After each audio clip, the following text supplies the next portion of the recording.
I drained my entire life savings to clear my wife's $42,000 debt. I thought I was buying us a second chance at our marriage. But as the anesthesia faded after my spinal fusion surgery, I reached out for her hand and found empty air. Instead of my wife, a surgeon stood over me holding my emergency contact file. He looked at me with pure confusion and asked the one question that shattered my entire reality. "Mr. Gallagher, your wife left the hospital right before you went under. She revoked her medical proxy and told us to contact someone else if you did not survive the operation. Why is a man named Mark listed as her legal husband on her new insurance forms? My name is Thomas Gallagher.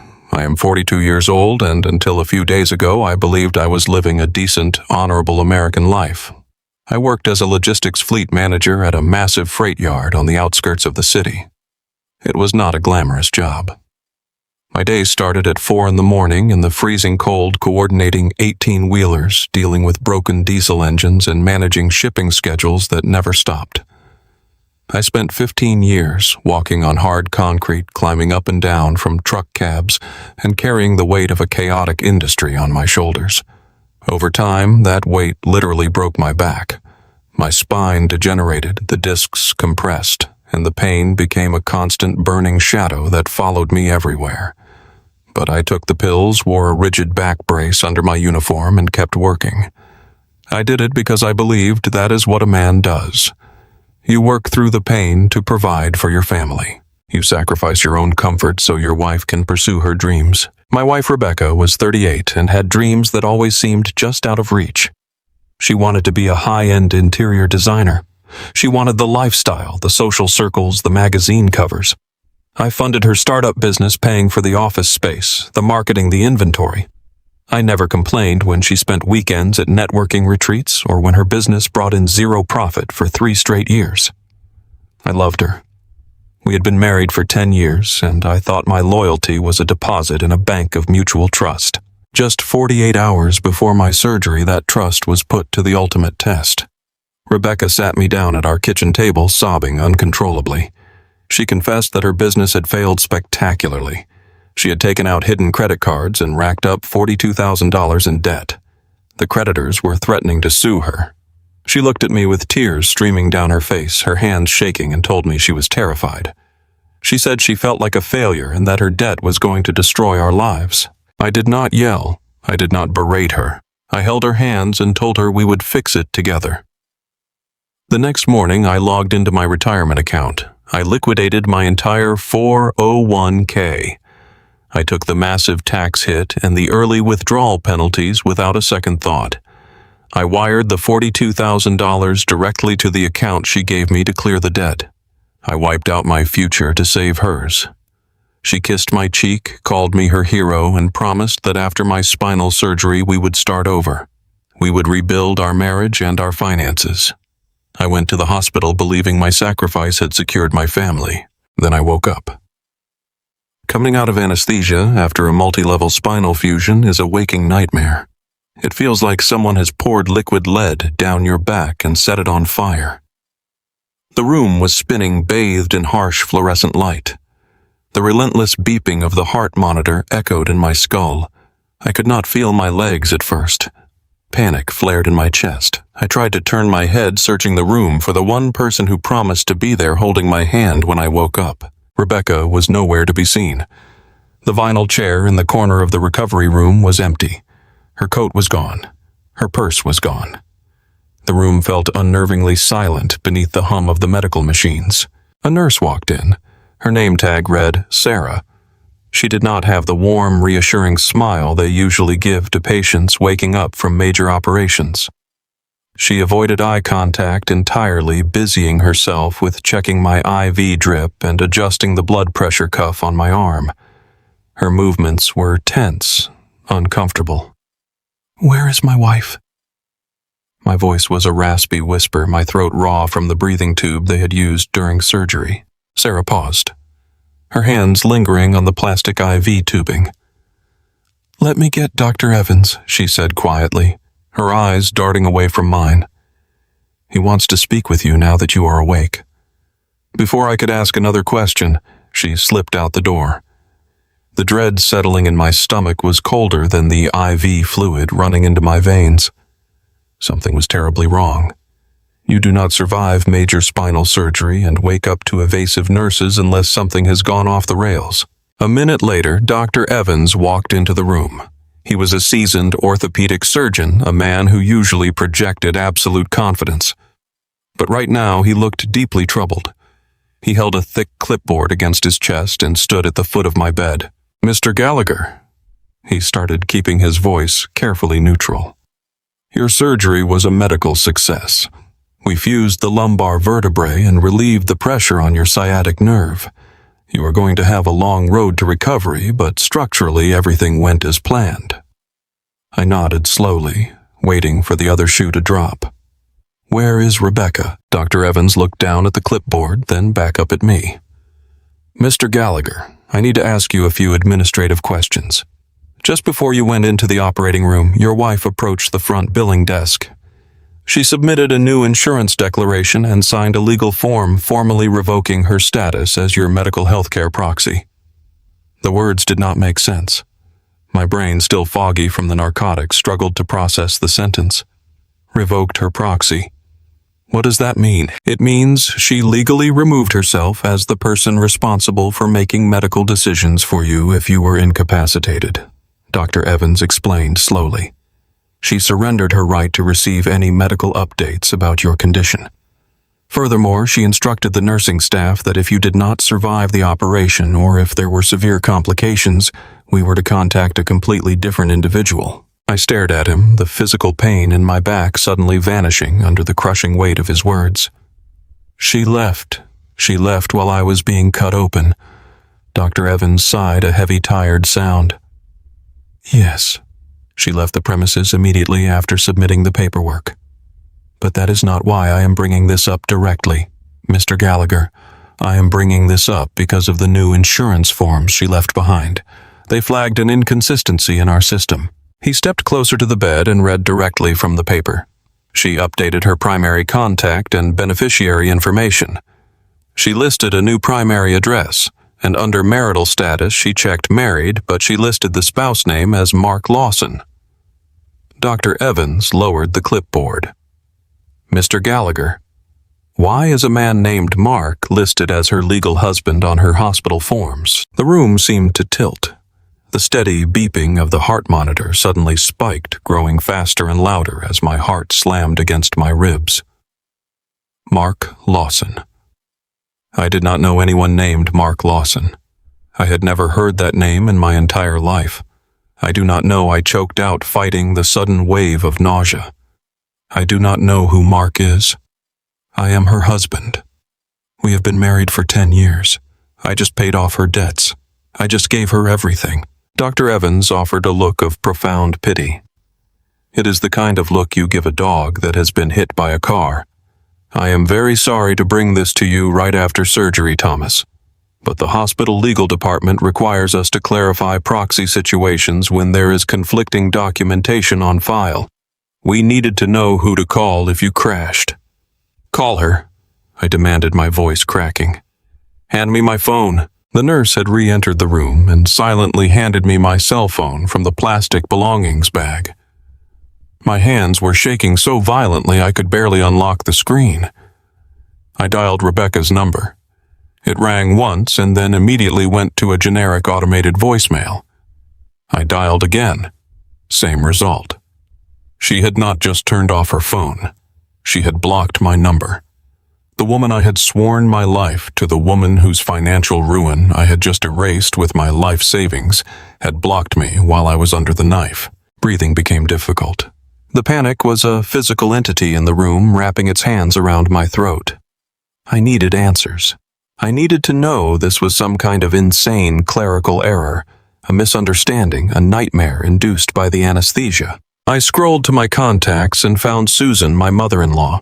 Susan and her husband Richard were wealthy, status-obsessed people who lived in a gated community and had never believed I was good enough for their daughter. They barely tolerated my blue-collar logistics job, constantly making passive-aggressive comments about my salary and my lack of a country club membership. But surely Susan would know where her daughter was. Surely a mother would not let her daughter abandon her husband during major spinal surgery. I pressed call. It rang 3 times before she picked up. "Hello?" Susan's voice was crisp annoyed, as if I had interrupted a very important afternoon tea. "Susan." "It is Tom," I gasped, gripping the phone tight enough to crack the casing. "I am in the recovery room. Rebecca is gone. The doctor is saying she revoked her proxy and listed some guy named Mark on her forms. I cannot reach her. What is going on? Where is she?" There was a long, chilling pause on the other end of the line. There was no gasp of shock. There was no maternal concern. There was only the cold, calculated silence of a woman who knew exactly what was happening. "Do not call this family again," Thomas Susan said. Her voice was ice. It lacked even a fraction of human empathy. "What?" I asked, the word catching in my dry throat. "What are you talking about? You are suffocating her, Thomas. You always have. You dragged her down into your boring, mediocre life. She was suffocating in that middle-class house with a man who smells like diesel fuel and exhaustion. She is finally taking control of her future. She needed a man with vision, not a fleet manager." "Susan, I just paid off $42,000 of her debt. I drained my retirement account for her 2 days ago. I am lying in a hospital bed with metal screws in my spine." "That was your choice," Susan replied sharply. "Consider it payment for the 10 years you wasted of her youth. Leave her alone, Thomas. Do not contact her. Do not contact us. If you do, we will involve the police." The line went dead. I lay there staring at the ceiling, the phone slipping from my numb fingers and clattering onto the floor. The betrayal was so absolute, so surgically precise that it defied comprehension. This was not a sudden argument. This was not a fleeting moment of marital doubt. This was a calculated execution. They had planned this. Rebecca had sat at our kitchen table, looked me directly in the eyes, and cried fake tears over a fake business debt. She knew I would do anything to protect her. She manipulated my loyalty to extract every last dollar of my hard-earned savings. She waited until the money cleared her account. She waited until I was wheeled into an operating room, unconscious and physically paralyzed, and then she vanished. She wiped her hands clean of me and legally handed her life over to a man named Mark. I was trapped. I was physically broken, heavily medicated, and suddenly realizing my entire reality was a lie. I had no money. My retirement account was empty. My body was sliced open and bolted together. I had no wife, and her entire family was complicit in my destruction. A deep, primal rage began to burn in my chest. It was a fire that burned away. The shock burned away the confusion and started to burn away the pain. I could not lie in this bed. I could not be a victim waiting for the next blow to fall. I needed to get to my house. I needed to see what else she had taken. I needed to know the full extent of the nightmare I was now living in. "Mr. Gallagher, your heart rate is dangerously high," Dr. Evans warned, stepping forward as I began to push the heavy hospital blankets off my legs. "You need to calm down. The medication is still in your system." "I am leaving," I gritted out through clenched teeth. "You absolutely are not." "Dr. Evans," said his voice rising in alarm. "Thomas, you just had major spinal fusion surgery. Your vertebrae are newly bolted together. If you try to stand, you risk tearing the internal sutures. You risk permanent nerve damage. You could paralyze yourself. You are not medically cleared to leave this bed for at least 48 hours. I swung my legs over the side of the bed. The pain that shot up my spine was blinding. It felt like a jagged knife twisting in my lower back, sending shock waves of pure agony down my legs. Bile rose in my throat. I gripped the metal side railing of the bed so hard my knuckles turned white, fighting the urge to pass out. Every muscle in my body screamed in protest. "Bring me the discharge papers," I whispered, staring a hole through the floor tiles. "I will not authorize a discharge," Dr. Evans said firmly. "This is medical suicide." "Then I am leaving against medical advice," I replied, forcing my head up to look him in the eyes. "I know my rights. Bring me the AMA form. Bring it to me right now, or I will walk out of here bleeding all over your floor." The doctor stared at me, seeing the absolute unhinged determination in my eyes. He knew he could not legally hold me hostage. He shook his head in profound disapproval, his face tight with frustration. He turned to the nurse. "Get the AMA paperwork and get a wheelchair." 10 minutes later, I was signing a legal document that absolved the hospital of my potential death or paralysis. My hand shook so badly the signature was barely a scribble. The nurse handed me a plastic bag containing my clothes. My work boots, my jeans, my flannel shirt. Putting them on was a torture I can barely describe. Every millimeter of movement ripped at the fresh incision in my back. I refused the painkillers they offered for the road. I needed my mind sharp. I needed the pain to keep me awake. I needed the anger to fuel my legs. I refused the wheelchair at the front doors.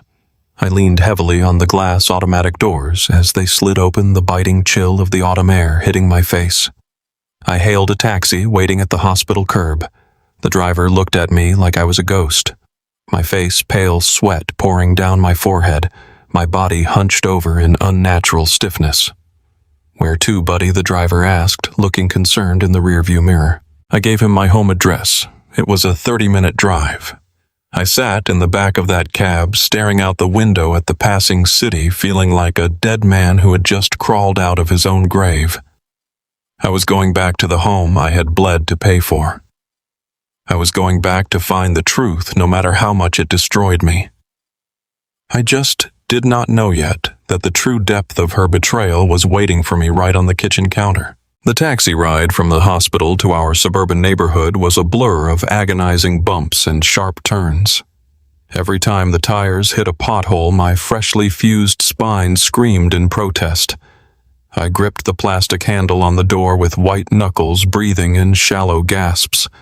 The driver kept glancing at me in the rearview mirror, probably wondering if I was going to pass out in his back seat. I handed him my last crumpled $20 bill and dragged myself out of the cab. My boots hit the concrete driveway of the house I had spent 10 years paying for.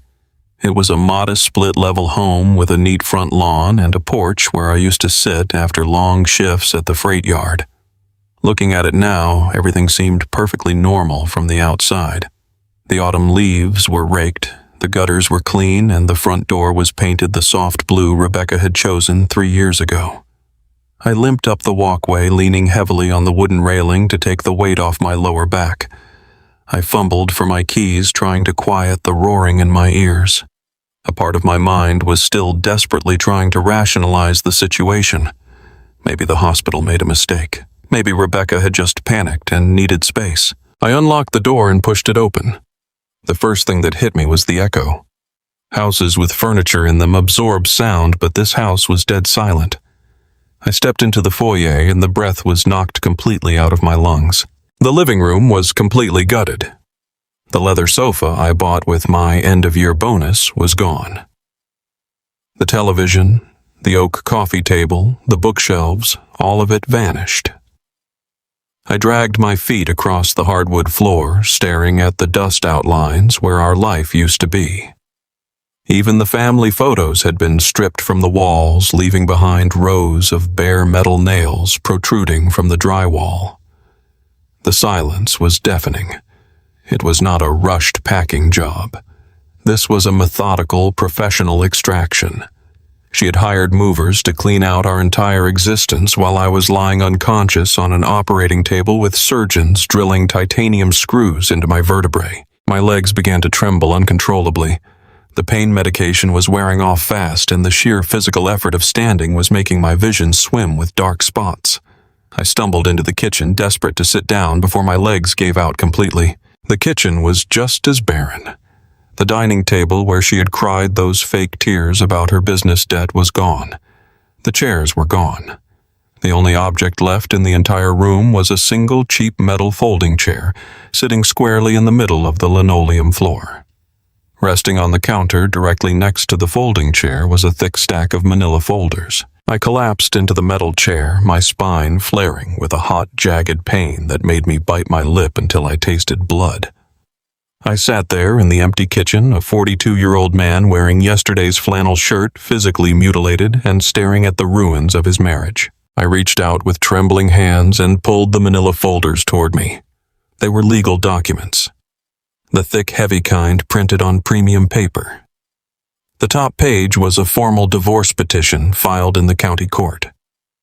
I read my name and her name printed in bold black ink. As I flipped through the pages, my confusion rapidly mutated into absolute disgust. Rebecca had not just filed for divorce. She had requested a temporary restraining order and full exclusive control of the property. The justification she provided to the court was based on claims of extreme financial abuse. I stared at the sworn affidavit where she painted a picture of a tyrannical husband who hoarded his salary, controlled every dollar she spent, and intentionally sabotaged her interior design career to keep her dependent on him. She claimed she lived in constant fear of my temper. She claimed my long hours at the logistics yard were a cover for gambling addictions. The sheer audacity of the lies made my stomach violently churn. This was the woman who had full access to my checking accounts. This was the woman who drove a brand new car while I drove a rusted pickup truck to the freight yard. I had worked double shifts in freezing rain to pay for her marketing seminars and her designer clothes. I had sacrificed my own body lifting heavy crates and managing diesel fleets so she could live a life of comfort. She took my loyalty and weaponized it into a legal fiction designed to destroy my character. I flipped to the back of the legal packet, trying to steady my breathing. That is when I saw it. Tucked underneath the divorce decree was a single folded sheet of paper. It did not look like it belonged with the legal filings.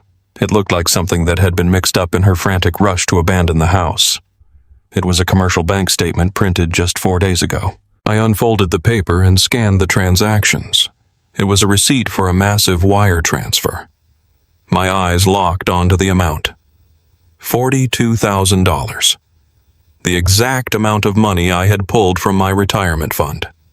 The exact amount of money I had given her to save her from the imaginary creditors she claimed were hunting her down. I looked at the destination of the wire transfer. It was not a debt collection agency. It was not a corporate credit card company. The money had been wired directly into an escrow account for a limited liability company. The LLC was named Lawson Real Estate Holdings. Underneath the company name was the listed managing director, Mark Lawson. My chest tightened so hard I thought my ribs were going to crack. Mark Lawson, the same man listed as her legal husband on the hospital insurance forms. The same man who had somehow replaced me while I was bleeding on an operating table. I read further down the bank statement, focusing on the transaction memo. It was explicitly labeled as a down payment for a luxury townhome in an upscale neighborhood across the city. The reality of what I was looking at hit me with the force of a freight train. There was no failed business debt. There were no angry creditors threatening to ruin her life. It was all an elaborate stage play. Rebecca had faked her financial crisis to extract my entire life savings. I had liquidated my 401k, paid the severe early withdrawal penalties, and handed her my entire future, and she took my money and used it to buy a luxury house for herself and her lover. I had literally purchased a home for another man to sleep with my wife. A guttural sound ripped out of my throat, something between a sob and a scream. The physical agony in my spine flared up, mirroring the emotional mutilation I was experiencing. I clutched the bank statement in my fist, crushing the paper. My vision blurred as tears of pure rage stung my eyes. I was stranded in a barren house, physically crippled with a spine held together by fresh surgical hardware, and I had been robbed of every dollar to my name. I pulled my cell phone from my pocket and logged into my banking app.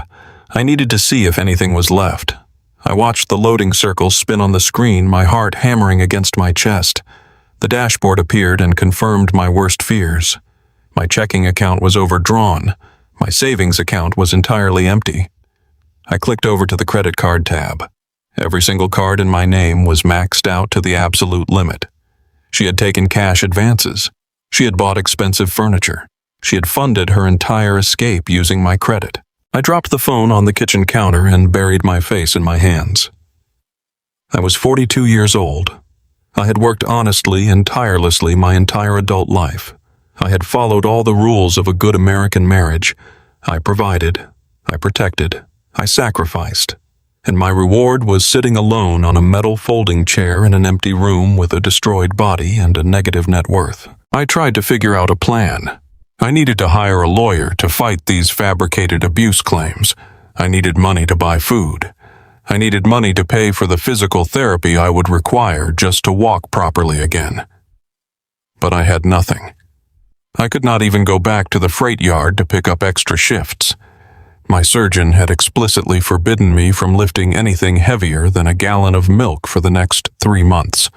I was entirely useless to the logistics company right now. The silence of the empty house was suddenly broken by the harsh ringing of my cell phone. I jumped my back, screaming at the sudden movement. I reached for the phone, hoping against hope that it might be Rebecca. Maybe she was calling to gloat. Maybe she was calling to demand I sign the divorce papers. I did not care. I just wanted to hear her voice so I could scream at her. I looked at the caller identification. It was not Rebecca. It was a toll-free number from my mortgage lender. I stared at the screen for a few seconds before answering. I swiped the green button and lifted the phone to my ear. Hello. Hello, Mr. Gallagher. This is an official courtesy call from National Trust Mortgages. We are contacting you regarding the property registered under your name. We require you to verify your identity before we can proceed with this recorded line. I confirmed my details, my voice sounding hollow and completely foreign to me. Thank you, Mr. Gallagher. The representative said, her tone entirely professional and devoid of any emotion. We are calling to inform you that your mortgage account is currently in severe delinquency. We show no payments received for the past 6 consecutive months. We have sent multiple warning notices to your registered mailing address but have received no response. I froze, gripping the edge of the kitchen counter to steady myself. 6 months. That is impossible. My wife handles the household accounts. I give her my paycheck every week to cover the mortgage and the utilities. I am sorry, sir, but our records are absolute. The account is profoundly in arrears. Because the delinquency has surpassed the 180-day threshold, the bank has officially initiated the pre-foreclosure process on your property. My breath hitched. My fingers went numb against the cold plastic of the phone. Foreclosure. The word hung in the air like a death sentence. There must be a mistake. I pleaded, panic rising in my throat. I can check the statements. I can figure this out. How much do I owe to stop the process? The representative typed on her keyboard, the clicking sound echoing over the line. In order to halt the foreclosure proceedings and bring the account current, you must pay the total past due balance, along with accumulated late fees and legal processing charges. The total amount required to pause the seizure of the property is $15,420. This payment must be received in full within 30 days. If the funds are not cleared by that deadline, the bank will seize the property and auction it to recover our losses, $15,000. I looked down at my banking app, still glowing on the phone screen, showing a negative balance. I had given Rebecca $42,000 just 2 days ago. I had completely emptied the only safety net I had ever built. I do not have $15,000, I whispered, staring blankly at the empty space where my refrigerator used to be. If you cannot secure the funds within 30 days, Mr. Gallagher, you will be legally evicted from the premises. A formal notice will be posted on your door next week. We advise you to seek financial counsel immediately. Good luck, sir. The line clicked and went dead. I slowly lowered the phone, placing it carefully next to the bank statement showing the wire transfer to Mark Lawson. The trap Rebecca had built for me was absolute perfection. She had not just stolen my money and abandoned me during major surgery. She had systematically starved our mortgage for half a year, hoarding the cash while smiling to my face every evening. She orchestrated the destruction of my credit, drained my retirement to buy a house for her new lover, and timed her exit perfectly with my spinal operation so I would be physically incapable of fighting back. She did not just leave me. She ensured I would be utterly annihilated. I sat alone in the hollow shell of my home, the chill of the autumn afternoon seeping through the walls. I had no furniture. I had no savings.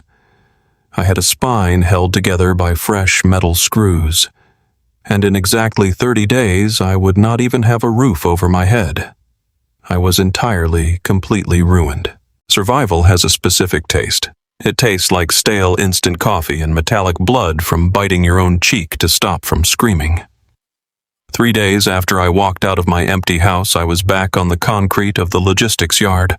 My surgeon had told me that lifting anything heavier than a gallon of milk could paralyze me, but medical advice is a luxury for men who have a bed to sleep in and a bank account that is not negative. I had neither. My new home was the front seat of my 10-year-old sedan parked in the darkest corner of the employee overflow lot. Every night the temperature dropped near freezing. I would wrap myself in a cheap moving blanket I found in the warehouse, trying to find an angle that did not send shooting spikes of agony through my lower back.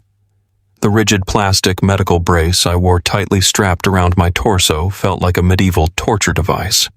It dug into my ribs and chafed against the fresh surgical incisions. Sleep was impossible. I would just lie there watching my own breath fog up the windshield, listening to the distant rumble of freight trains and the hum of the highway. When the sun came up, I would splash freezing water on my face from a plastic jug, swallow a handful of over-the-counter pain relievers, and walk into the dispatch office. I spent 14 hours a day pretending I was fine. I coordinated shipping manifests, tracked 18-wheelers across 4 states, and managed the loading docks. Every step I took sent a shockwave up my spine. Every time a semi-truck rattled past me, the vibration made my vision swim. My boss was a hard-nosed operations director named Stan. He noticed I was moving slow, but I told him I just pulled a muscle in my shoulder. In the freight business, if you show weakness, you get replaced. There is a line of hungry men waiting to take your clipboard. I had to keep the job. Without it, I would starve to death. But the physical torment was nothing compared to the psychological hell. I spent my break sitting in the cab of a rusted forklift staring at my phone. I was trying to figure out how to survive the impending foreclosure while piecing together the timeline of my wife's betrayal. That is when a notification popped up on my screen. It was a calendar reminder. Before she completely severed our digital lives, Rebecca had forgotten to remove me from a shared family itinerary application we used to coordinate holidays. The notification read, "Richard and Susan 40th Anniversary Gala." I stared at the screen. The event was happening tonight. It was being held at the Oakwood Heritage Club, an exclusive gated country club where her parents had been members for 2 decades. While I was rationing a sleeve of stale crackers for dinner and trying not to paralyze myself on a concrete loading dock, my wife and the man she bought with my life savings were drinking champagne and eating caviar. Something snapped inside me. It was not a violent break, but a cold, absolute fracture of my endurance. I needed to look her in the eyes. I needed to see the woman who had surgically extracted my future. I needed an explanation or an apology, or just to see a flicker of human guilt. I started my car and pointed it toward the wealthiest zip code in the county. The rain started falling as I crossed the city limits, a relentless freezing drizzle that matched the bitter autumn wind. When I pulled up to the grand entrance of the Oakwood Heritage Club, the contrast was almost comical. The circular driveway was lined with imported luxury vehicles. Valets in crisp uniforms were rushing with large umbrellas to shield guests wearing tailored suits and evening gowns. I pulled my battered sedan up to the curb. The valet took one look at my car and then at me, and his welcoming smile vanished. "I am sorry, sir," he said, leaning down to my window. "Delivery is around the back near the kitchens. I am a guest," I said, my voice raspy and hollow. I did not wait for his response. I parked the car illegally along the curb, turned off the engine, and stepped out into the freezing rain. I caught my reflection in the dark-tinted glass of the club doors. I looked like a ghost. I had lost 10 pounds in 5 days. My cheeks were sunken. I had not shaved. I was wearing a cheap, oversized beige jacket to conceal the bulky plastic medical brace wrapping my torso. My work boots left muddy footprints on the pristine marble steps. I pushed past the confused doorman and walked straight into the grand ballroom. The room was a cathedral of excessive wealth. Crystal chandeliers cast a warm golden glow over dozens of round tables covered in white silk. A string quartet played softly in the corner. Waiters carried silver trays of hors d'oeuvres through crowds of laughing, affluent people. The air smelled of expensive perfume and roasted prime rib. It took me less than a minute to find them. They were sitting at the primary VIP table right near the front. Richard and Susan were holding court, radiating arrogance. And sitting directly across from them was Rebecca. She was wearing a stunning emerald green dress that cost more than I made in a month. She was smiling brightly, holding a glass of wine. Sitting next to her with his arm draped casually over the back of her chair was Mark Lawson. He looked exactly like the kind of man who profits off the destruction of others. He wore a custom-tailored midnight blue suit, his hair perfectly styled, projecting an aura of slick, unearned confidence. I walked across the ballroom floor. As I got closer, the people at the neighboring tables stopped talking. They stared at my muddy boots and my ragged clothes. The silence spread like a ripple in a pond until it reached the main table. Richard saw me first. His smile dropped instantly, replaced by a scowl of pure disgust. Rebecca turned her head, following her father's gaze. I stood 3 feet away from her. My chest was heaving, my breathing shallow due to the constriction of the brace. I looked at the woman I had promised to love for the rest of my life. I waited for her to look away in shame. I waited for the guilt to wash over her face. Instead, she let out a short, amused laugh. "Are you completely out of your mind, Thomas?" she asked, her tone dripping with absolute condescension. "You come to my parents' anniversary dinner looking like a vagrant. Who even let you through the front gate? You left me on an operating table," I said, my voice trembling with a mixture of agony and disbelief. "You took my life savings. You stole my home. You left me to die. Why?" Mark Lawson took a slow, deliberate sip of his martini. He did not look threatened.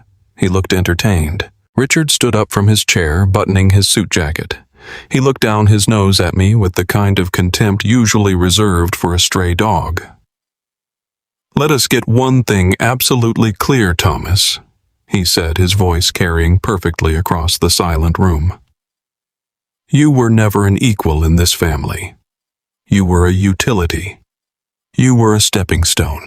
You provided a stable but entirely boring foundation for my daughter while she figured out what she actually wanted." I stared at him, the cruelty of his words hitting me like physical blows. "You are a stifling middle manager," Richard continued, his voice laced with venom. "You manage trucks. You have small dreams and a small mind. My daughter is meant for high society. She is meant for greatness. Mark is a visionary. He is a real estate investor with connections and ambition. You are just a temporary, necessary evil. Be grateful you got to play a part in her life at all." Rebecca stood up, smoothing the front of her expensive dress. She looked me up and down, her eyes stopping on the unnatural bulge of the medical brace hidden under my cheap jacket. "Look at yourself, Tom," she sneered. "You are wearing a plastic corset. You have negative $30 in your checking account. The bank is going to kick you out of that sad little house in a few weeks. You have absolutely nothing to offer a woman like me. I deserve this life. You were just the bank account that got me here. Now be a good little martyr and walk away before you embarrass yourself further." Mark finally spoke. His voice was smooth, oiled with arrogance. "Listen, pal," he said, swirling the olive in his glass. "I appreciate the down payment. The townhouse is beautiful. The master bath has a great soaking tub. But this is a private party. You need to leave." The sheer psychological violence of the moment paralyzed me. I had driven here expecting to find some remaining shred of humanity.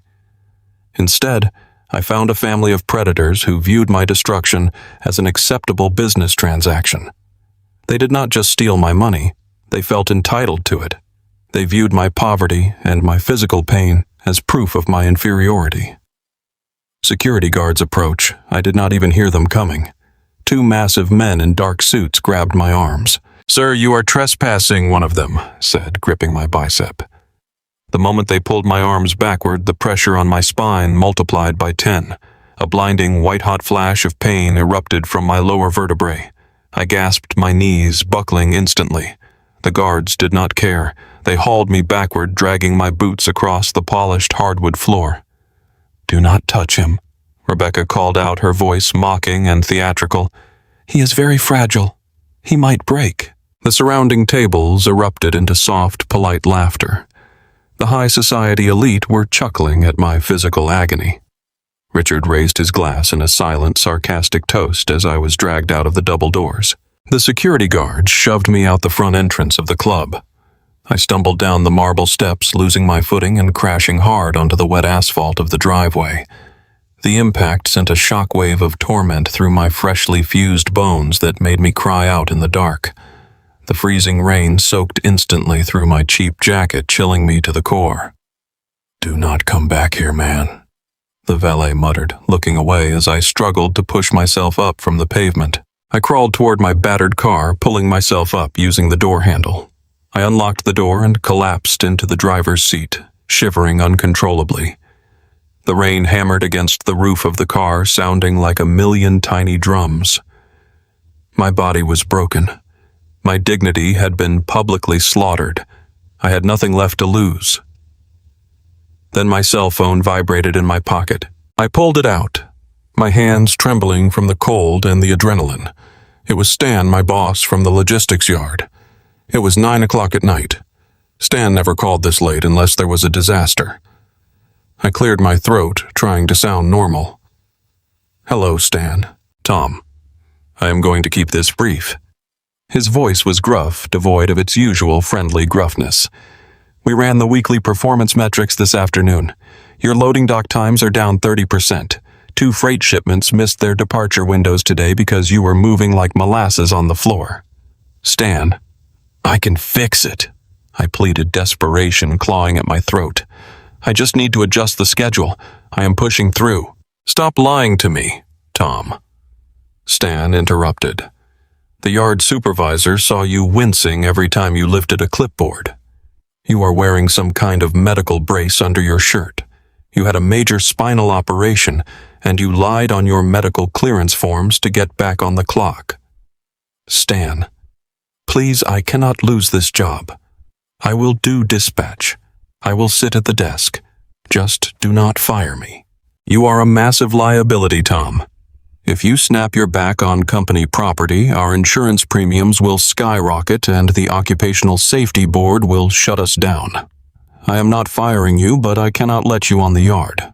Effective immediately, you are being placed on indefinite unpaid administrative leave. You cannot return until a company doctor clears you for heavy lifting." I closed my eyes, the darkness of the car pressing in on me. Without the paycheck, I could not even afford gasoline to keep the car heater running at night. "Take care of yourself, Tom," Stan said softly before hanging up. "Get your life sorted out." The call ended. The screen went black. I dropped the phone onto the passenger seat. I sat in the freezing darkness, listening to the rain beat against the glass. The bank was taking the house. The company took my paycheck. My wife took my money and my pride. The world had methodically and systematically stripped away every single pillar of my existence, leaving me completely isolated in the cold. I had reached the absolute bottom of the abyss, and I had no idea how I was going to survive the night. The glass doors of the downtown legal firm felt heavier than a bank vault. I had parked my battered sedan 3 blocks away in a free 2-hour zone because I simply could not afford the $20 fee for the parking garage beneath the building. Walking those 3 blocks with a recently fused spine and a rigid plastic medical brace digging into my ribs took me 45 minutes. Every step was a calculated negotiation with agony. The cold November wind cut right through my thin jacket, but I was sweating profusely by the time I reached the reception desk. My stomach was a hollow, aching cavern. The only thing I had consumed in the last 24 hours was tap water and half a bag of stale pretzels I found in the glove compartment of my car. Hunger does strange things to a man. It sharpens your vision, but clouds your judgment, making you feel lightheaded and intensely vulnerable. I was ushered into a mediation room that was explicitly designed for psychological warfare. The conference room was vast and intimidating. A massive slab of polished mahogany served as the centerpiece, surrounded by ergonomic black leather chairs that probably cost more than my first car. The walls were constructed of thick, frosted glass, isolating the space from the outside world and muffling all sound. It was a sterile corporate vacuum engineered to make you feel small. I lowered myself into one of the heavy chairs, gripping the armrests until my knuckles turned white, desperately trying to suppress a groan as the freshly drilled hardware in my lower back ground against my vertebrae. The frosted glass door swung open. Rebecca walked in first. She wore a tailored charcoal blazer over a silk blouse and a subtle diamond necklace that caught the harsh overhead lighting. She looked absolutely radiant. Her hair was perfectly styled, her makeup flawless, and her posture screamed of untroubled affluence. She looked like a woman who had just returned from a luxury spa retreat, completely untouched by the absolute devastation she had orchestrated in my life. She took a seat directly across the mahogany table and did not even glance in my direction. She treated me as if I were a stain on the carpet. Following closely behind her was a man who moved with the predatory grace of a hungry wolf. He wore a custom, tailored gray suit that fit him with mathematical precision and carried a sleek leather briefcase. His hair was slicked back, and his smile was a practiced, calculated weapon that never quite reached his cold, dead eyes. His name was Gregory Sterling, and he was a senior partner at one of the most ruthless family law firms in the state. He did not introduce himself with a handshake. He simply sat down next to Rebecca, unlatched his briefcase, and began laying out thick stacks of legal documents with the methodical efficiency of an executioner preparing the guillotine. Gregory did not bother with pleasantries. He laced his fingers together, rested them on top of the documents, and looked at me with an expression of mild boredom. "Thomas?" He began, his voice smooth and devoid of any human warmth. "We are here today to bypass the messy, expensive theater of a courtroom trial. My client is offering you a highly streamlined mediation process.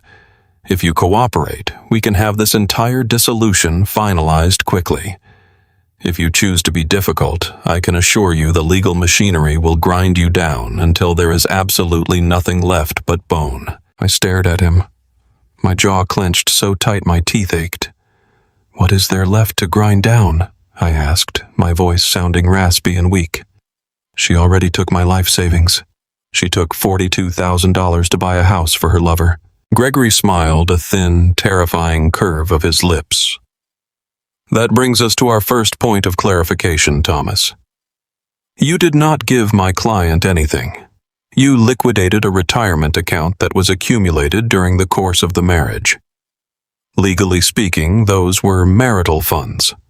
My client utilized those marital funds to make a real estate investment, an investment I choked out leaning forward despite the blinding pain in my back.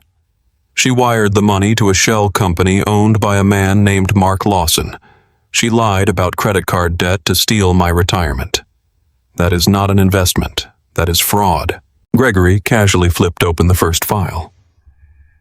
"Fraud is a very strong word, Thomas. It is also a criminal accusation that requires a tremendous burden of proof. My client formed a limited liability partnership with Mr. Lawson for the purpose of acquiring residential real estate. The fact that the property market is volatile or that the investment vehicle was unconventional does not negate her right to manage marital assets. From a strict legal standpoint, you paid off a marital obligation. The court will view that transfer as a completely neutralized wash. You are not entitled to a single penny of reimbursement." The sheer audacity of the legal gymnastics left me temporarily speechless. They had constructed an impenetrable wall of corporate jargon to legitimize pure, unadulterated theft. Rebecca sat beside her lawyer, staring blankly at the polished wood of the table, looking completely bored by the conversation. "But we are not here to dwell on past financial decisions." Gregory continued, seamlessly shifting gears. "We are here to discuss the equitable distribution of the remaining marital estate. My client has drafted a comprehensive settlement agreement. He slid a heavy document across the smooth surface of the mahogany table. It stopped precisely in front of me. I looked down at the bold black text, feeling a wave of nausea wash over me. Under the terms of this agreement, Gregory explained, you will immediately sign over your remaining equity in the marital home. We are aware the property is entering the pre-foreclosure stage. My client will assume the burden of dealing with the bank, allowing you to walk away without a foreclosure permanently destroying your credit profile. In addition, you will transfer the title of your pickup truck to my client as compensation for her lost interior design inventory.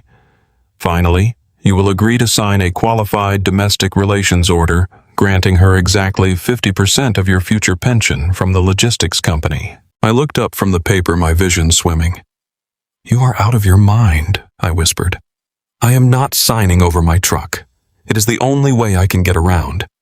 And the house equity belongs to both of us. You cannot take half of my future pension when she just stole my entire past. Gregory leaned back in his expensive leather chair, tenting his fingers. Thomas let us dispense with the emotional theatrics and focus on the cold, hard reality of your current situation. You have been placed on unpaid administrative leave by your employer due to your physical limitations. You currently have a negative balance in your primary checking account. All of your credit cards are exhausted. You have no retainer fee to hire competent legal representation. He paused, letting the silence stretch across the room. He wanted me to feel the full, crushing weight of my own vulnerability. We hired a private investigator last week. Thomas Gregory continued, his voice dropping to a low, menacing pitch.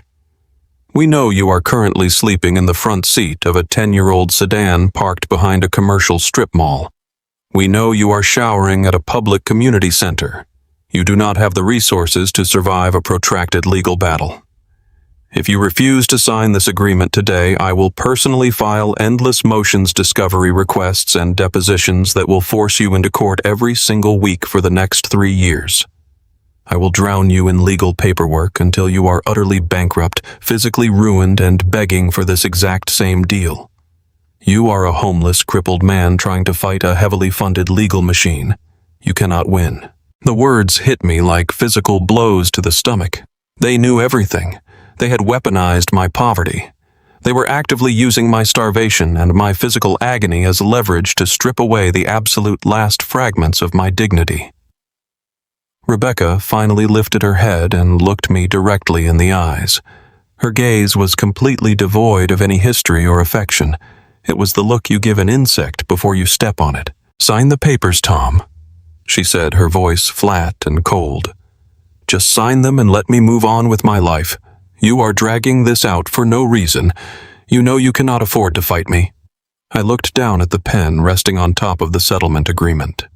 My hand trembled violently as I reached toward it, but before I could pick it up, Gregory cleared his throat and flipped to the very last page of the document. There is one final matter, Gregory said, a faint trace of amusement creeping into his professional tone. We want to demonstrate that my client is not entirely unreasonable. We are willing to be generous regarding your separate property. Generous, I muttered, my throat incredibly dry. 5 years ago, you inherited a specific parcel of commercial real estate from your late father. Gregory read from his notes. A 12-acre industrial lot located near the old freight rail lines on the eastern edge of the city limits. According to the county records, the property previously operated as a commercial scrapyard and automotive salvaging facility. My father's junkyard. The memory of the place flooded my mind, cutting through the sterile atmosphere of the mediation room. I remembered the towering mountains of rusted steel, the smell of motor oil and burning metal, the sound of heavy diesel engines roaring in the distance. My father had spent 40 years on that dirt buying broken machines and stripping them down to bare iron. He worked until his hands were permanently stained black and his lungs gave out. It is a toxic wasteland, Gregory stated casually, flipping the page. Environmental reports indicate severe soil contamination from decades of unregulated automotive fluid leakage. The county has flagged the property for numerous health code violations. Furthermore, the Municipal Tax Authority currently lists $20,000 in unpaid back taxes attached to the deed. The land is essentially a massive environmental liability with negative financial value. Gregory smiled and gestured expansively toward the paperwork. My client has explicitly instructed me to completely waive her marital claim to this specific asset. You get to retain full sole ownership of the scrapyard. Consider it a fitting inheritance, Thomas. You can keep the dirt and the rust. We will not touch it. Rebecca let out a soft, elegant snort of laughter. It is perfectly suited for you, Tom, she murmured, adjusting her diamond necklace. You can park your car out there in the mud. It will save you from getting ticketed behind the strip mall. The sheer malice in her voice was breathtaking.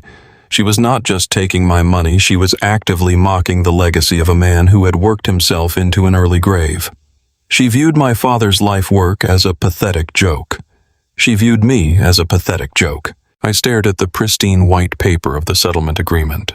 If I fought them, they would freeze my pension entirely and bury me in legal fees until I starved in the streets. I had no money for a lawyer. I had no physical strength left to endure a multi-year court battle. They had perfectly engineered my destruction, leaving me absolutely no avenue of escape.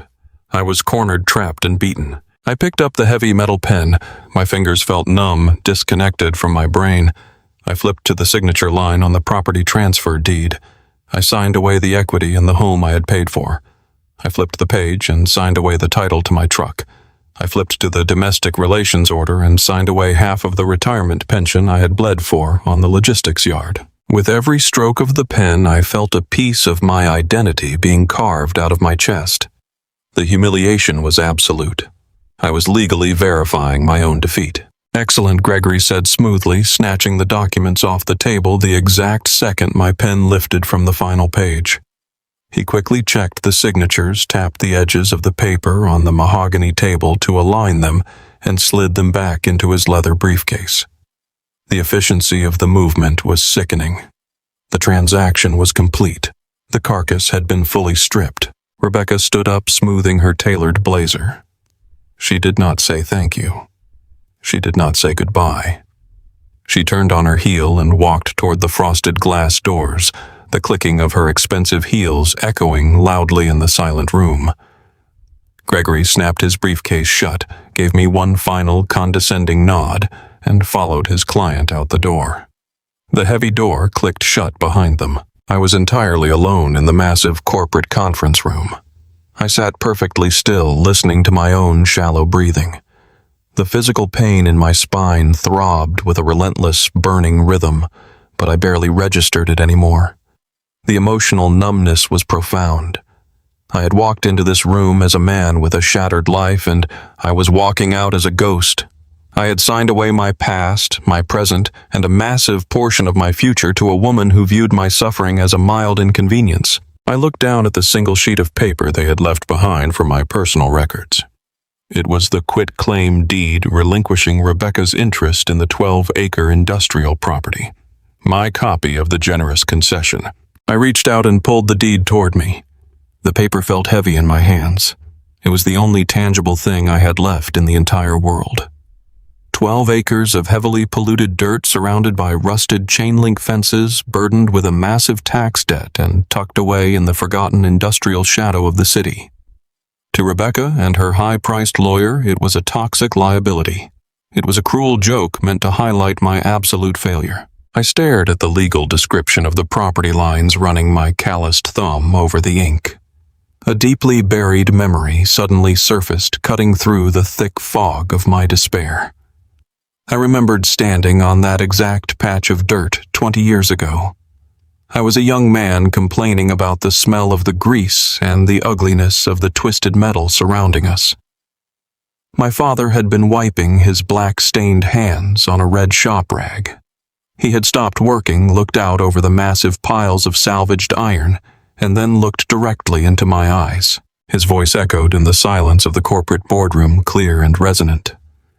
"Never sell the rust, Tommy." He had pointed a stained finger toward the ground. "People look at this place and they only see the dirt and the broken things. They do not understand the foundation. The rust is where the roots are. When the shiny things break and the pretty things fall apart, the iron underneath is the only thing that holds the world together. Never sell the rust." I had never understood what he meant. For years, I had ignored the property, letting it sit abandoned and accumulating tax debt while I chased the shiny illusion of a life with Rebecca. I had tried to build a future on pristine, polished hardwood floors and luxury interior design, ignoring the ugly foundation of the dirt. I folded the quitclaim deed carefully, ensuring the edges matched perfectly, and slid it into the breast pocket of my thin jacket. I pressed my hand against the pocket, feeling the outline of the folded paper against my chest. They had taken the house. They had taken the money. They had taken the pension. But they had handed me back the iron. I pushed myself up from the heavy leather chair, bracing my hands on the mahogany table as a fresh wave of spinal agony washed over me. I stood tall, ignoring the sharp, burning pain in my back. I buttoned my jacket over my plastic medical brace and walked out of the conference room. I stepped out of the glass building and back into the freezing November rain. I had no home to return to tonight. I had no hot meal waiting for me. I was going to sleep in the passenger seat of an old sedan, shivering under a thin, moving blanket. But as I walked down the wet city sidewalk, putting distance between myself and the lawyers who had just dismantled my life, a strange new sensation began to replace the despair. It was not hope. Hope was for fools who believed in fairy tales. It was a cold, hardened, absolute resolve. Rebecca and Mark thought they had buried me under the weight of their legal maneuvering. They thought they had starved me into total submission. They thought the junkyard was a final insulting nail in my coffin. I reached into my pocket and touched the deed one more time. I was going to move into the dirt. I was going to live in the rust. I was going to dig my roots so deep into that toxic wasteland that no storm they sent could ever move me again. The ambush in the boardroom was supposed to be the end of my story. But as the freezing rain washed over my face, I realized it was exactly what my father had been preparing me for my entire life. They wanted me to rot in the junkyard.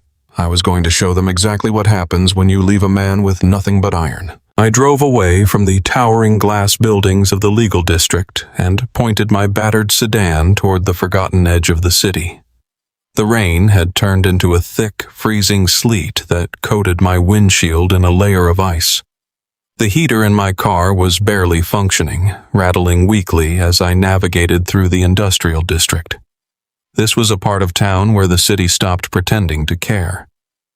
The paved roads gave way to cracked asphalt and gravel. Streetlights were sparse and flickered against the dark evening sky. I pulled up to a massive rusted chain-link fence. A heavy iron padlock secured the main gate. I turned off the engine and sat in the quiet dark for a long time. This was my inheritance. 12 acres of environmental liability and rusted metal sitting silently beside the old freight train tracks. I stepped out of the car, the freezing sleet biting at my face. Every movement was a negotiation with the hardware bolted into my spine. I fumbled in the dark to unlock the heavy gate, the metal chain freezing against my bare hands. I pushed the heavy iron doors open, listening to the hinges scream in protest. I drove my car into the yard. Mountains of twisted steel and decaying shipping containers loomed in the shadows like ancient monuments. In the very center of the property stood a dilapidated cinder block building that served as the main office. The roof was sagging and the single front window was opaque with decades of grime. I parked my car and slowly made my way toward the entrance. My boots crunched against the gravel and loose metal shavings scattered across the ground. The door to the office was warped from the weather. I had to throw my shoulder against the wood to force it open, sending a jolt of pure agony radiating down my lower back. I stumbled inside the dark room. The air inside was completely stagnant, smelling of motor oil, damp paper, and freezing concrete. I reached for the light switch on the wall and flipped it. Miraculously, the overhead fluorescent bulb flickered to life, casting a harsh, pale light over the desolate space. The office was exactly as my father had left it 5 years ago. A heavy steel desk sat in the corner covered in a thick layer of dust. An old filing cabinet was pushed against the far wall, its drawers rusted shut. There was no furniture meant for comfort. There was no heating system other than an ancient electric space heater sitting near the desk. This was going to be my home. I had no other options. The bank was actively seizing the house I had paid for, and my wife was currently sleeping in a luxury townhouse purchased with my life savings. I was 42 years old, a logistics fleet manager with a broken back, and I was moving into a junkyard. I walked back to my car and retrieved the few items I possessed. A cheap camping cot I had bought at a discount store, a sleeping bag, a plastic jug of water, and a bottle of pain medication. I carried them inside, placing them carefully on the freezing concrete floor. I plugged in the old space heater. It hummed to life, the coils slowly turning a dull orange, providing a pathetic circle of warmth in the freezing cinder block room. I unfolded the camping cot and lowered myself onto the thin canvas. The cold was absolute. It seeped through the concrete floor directly into my bones, making my muscles cramp and spasm around my fresh surgical incisions. I wrapped the sleeping bag tightly around my body, pulling my jacket up over my neck. The wind howled outside, rattling the loose tin roofing panels. I lay there in the freezing dark, listening to the distant blare of a freight train horn. I was entirely alone. The isolation was profound and terrifying. I closed my eyes and prepared for the longest night of my life. The first 2 weeks in the dirt were a masterclass in human suffering. The winter arrived with a brutal, unforgiving intensity. The temperature rarely rose above freezing. Every morning I woke up shivering violently, my breath forming thick white clouds in the air of the cinder block office. The physical toll of sleeping on a canvas cot with a recently fused spine was indescribable. Getting out of bed was a 30-minute ordeal. I had to roll onto my side, grip the edge of the steel desk, and slowly force my body upright while the newly installed titanium screws ground against my raw nerves. I lived on a diet of canned soup and stale bread purchased with the spare change I scraped from the floorboards of my car. But something strange happens when you hit the absolute bottom of the abyss. When there is nothing left to lose, the fear completely evaporates. The desperation that had choked me in the hospital and the humiliation that had paralyzed me in the boardroom slowly burned away. They were replaced by a cold, laser-focused determination. I realized I was no longer fighting for my marriage. I was no longer mourning the loss of a woman who viewed me as an expendable utility. Rebecca and her wealthy, arrogant family belonged to a different universe now. I was fighting for my own dignity. I was fighting for my right to exist on this earth. I looked out the dirty window of the cinder block office at the sprawling 12 acres of rusted steel and twisted metal. My father had built a life out of this dirt. He had raised a family on the discarded fragments of the industrial world. He had told me to never sell the rust because the rust was the foundation. I finally understood what he meant. I was broken and discarded just like the scrap metal surrounding me.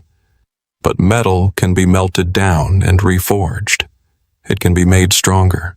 I strapped my rigid plastic medical brace tightly around my torso, put on my heavy work boots, and walked out into the freezing yard. I had to survive, and survival required capital. The scrapyard was technically out of operation, but there was still a massive amount of valuable material scattered across the property. I tapped into my 15 years of experience as a logistics fleet manager. I knew how to organize chaos.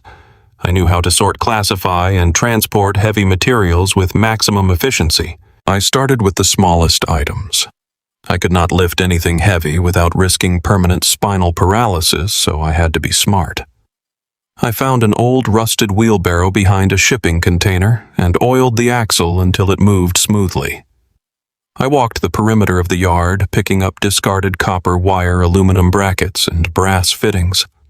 I sorted the metals into distinct piles, separating the valuable, non-ferrous materials from the cheap iron. It was excruciatingly slow work. Every time I bent over, my back sent a warning flare of pain up my spinal cord.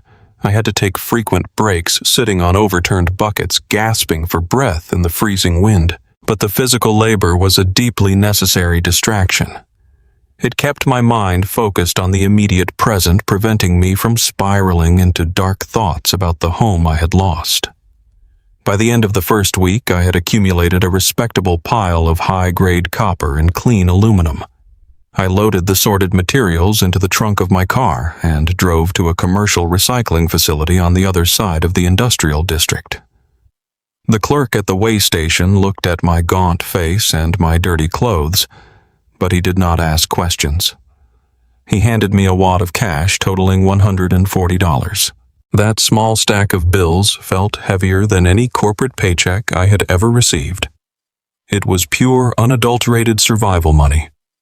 I drove to a local hardware store and bought a heavy-duty winter coat, a pair of insulated thermal gloves, and a small electric hot plate.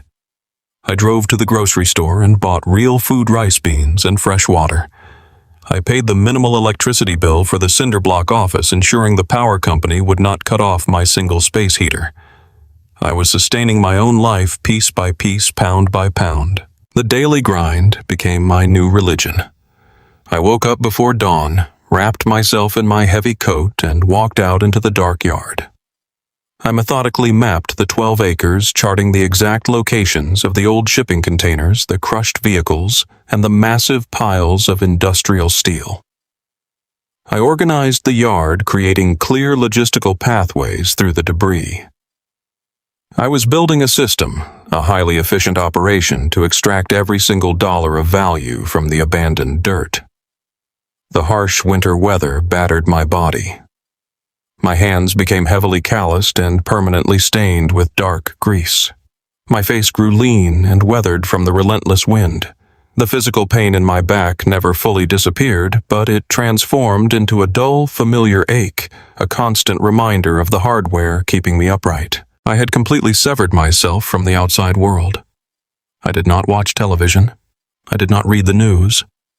I had no idea what Rebecca and Mark were doing in their luxury townhouse, and I genuinely did not care.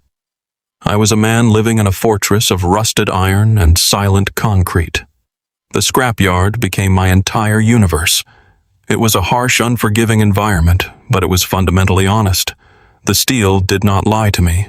The dirt did not manipulate me. The rust did not demand anything I could not give. As the weeks dragged into late December, the temperature plummeted to historic lows. A massive Arctic front swept across the city, burying the industrial sector under a thick layer of heavy snow. The wind chill dropped below zero, turning the metal shipping containers into giant blocks of ice.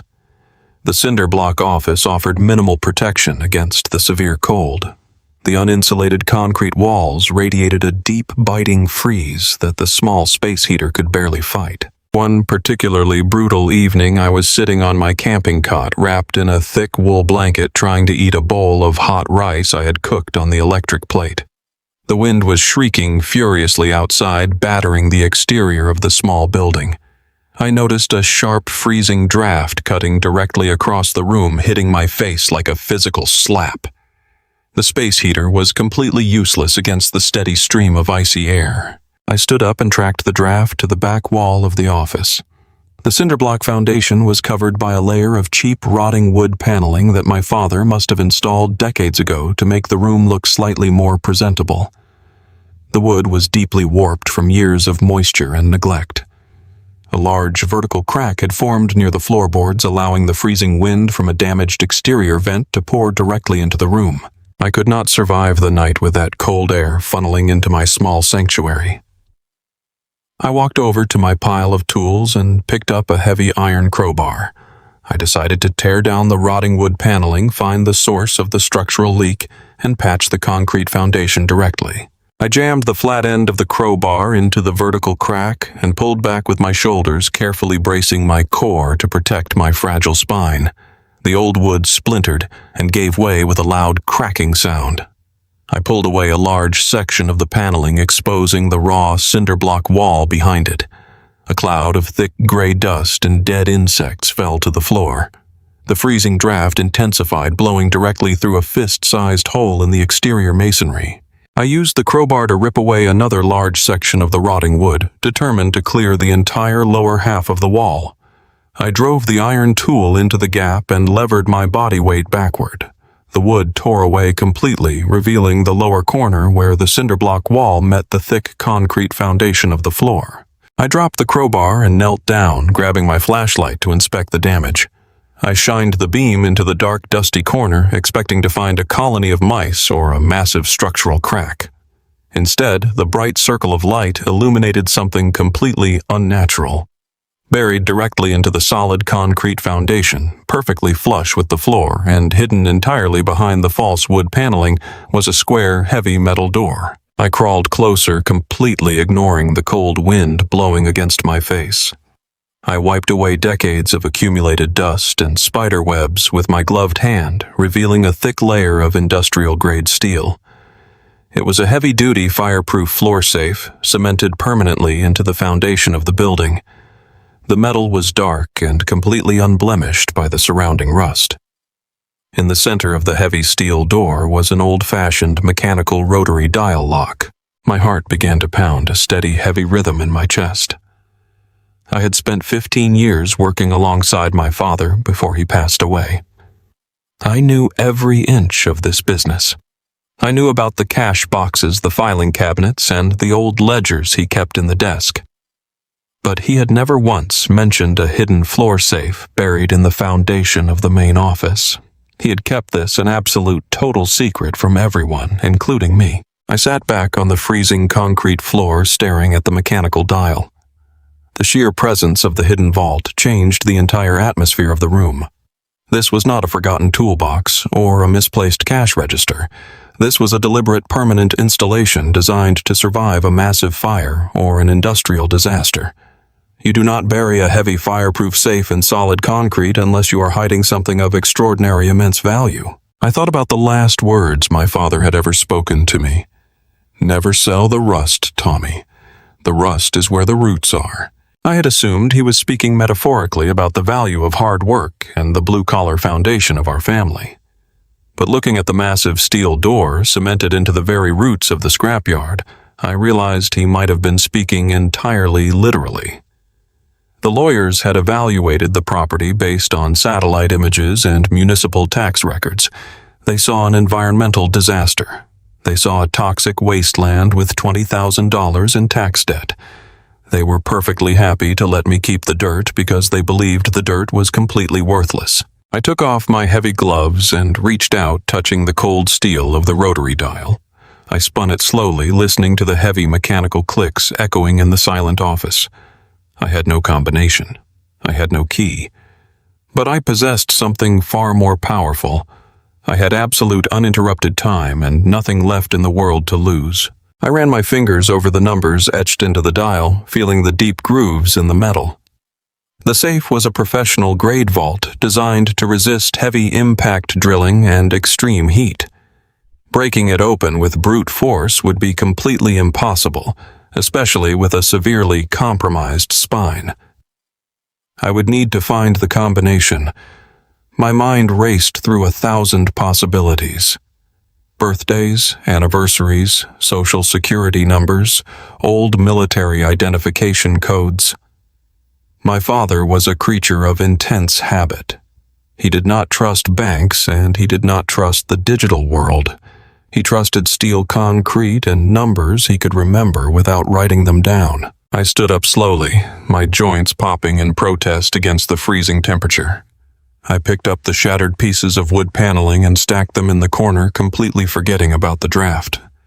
I grabbed a piece of scrap paper and a pen from the rusted desk and sat back down on my camping cot, pulling the heavy wool blanket over my shoulders. I began writing down every single significant numerical sequence connected to my father's life. I wrote down the date he purchased the scrapyard. I wrote down the exact weight capacity of his first commercial flatbed truck. I wrote down his military service number from his time in the infantry. I was no longer a broken man hiding in a ruined shack. I was a man on a mission. The society outside the chain-link fence had completely abandoned me.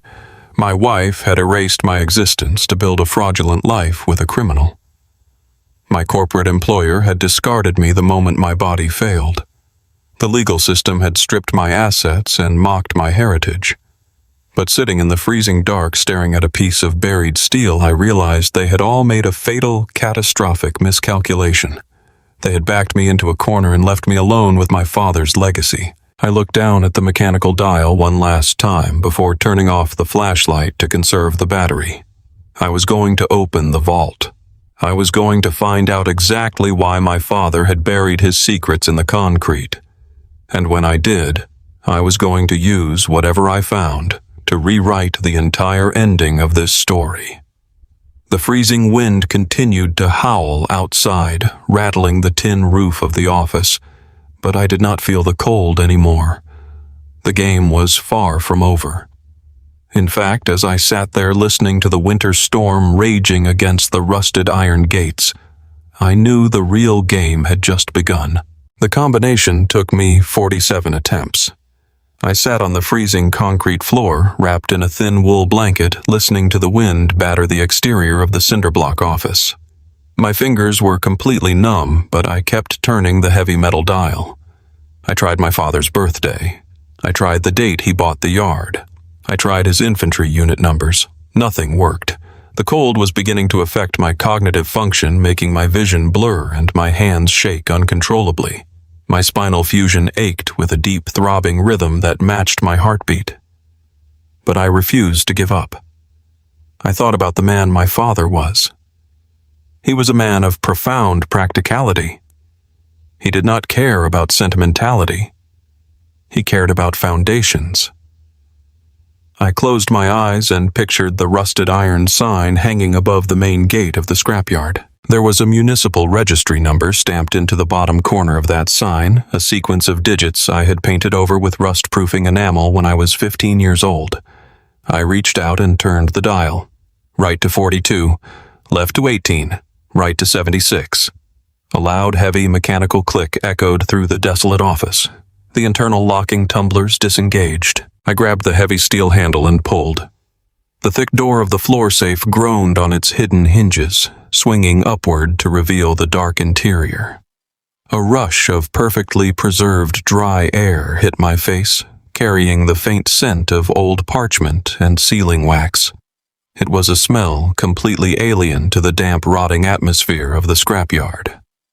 I aimed my flashlight down into the cavity. There were no stacks of cash or velvet bags of jewelry.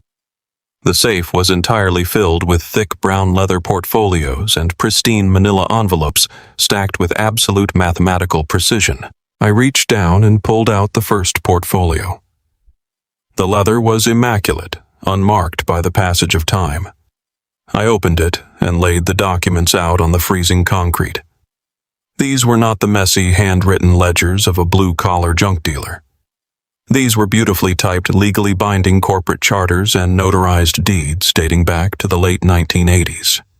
As I read through the complex legal terminology, a profound realization began to wash over me. My father had not been buying a place to dump broken cars.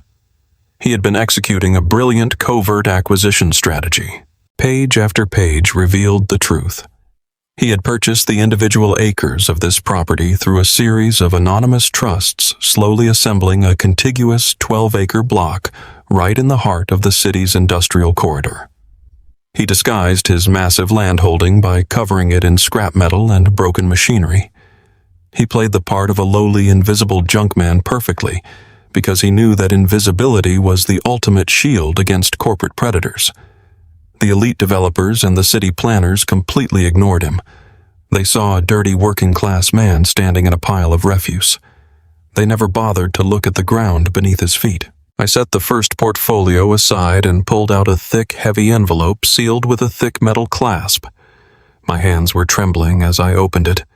Inside, I found a stack of municipal permits printed on heavy, official cardstock. They bore the signature of a city zoning commissioner who had been dead for 2 decades. I held my breath as I read the title of the top document.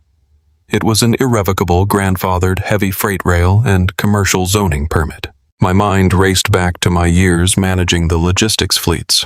I knew exactly what I was holding. Modern environmental protection laws and urban development restrictions had completely paralyzed the city. For the last 30 years, the municipal government had absolutely refused to issue new heavy rail permits anywhere near the urban perimeter. Logistics companies spent tens of millions of dollars trying to bribe and lobby their way into getting these exact zoning rights, and they failed every single time. My father had secured these permits before the environmental bans were ever enacted. Because they were legally tethered directly to the deed, they could never be revoked by the current city council. I was sitting in the middle of the only privately owned, legally sanctioned rail freight hub left in the entire metropolitan region, but the permits were only the beginning. Deeper inside the envelope, I found a massive, highly detailed geological survey conducted by a premier civil engineering firm back in 1991. The report was hundreds of pages long, filled with complex topographical maps, core drilling samples, and soil density analysis. I spread the large blueprint maps across the floor, weighing down the corners with rusted bolts. The entire industrial sector of our city was built on a massive ancient floodplain. The surrounding commercial lots were sitting on soft, unstable marshland.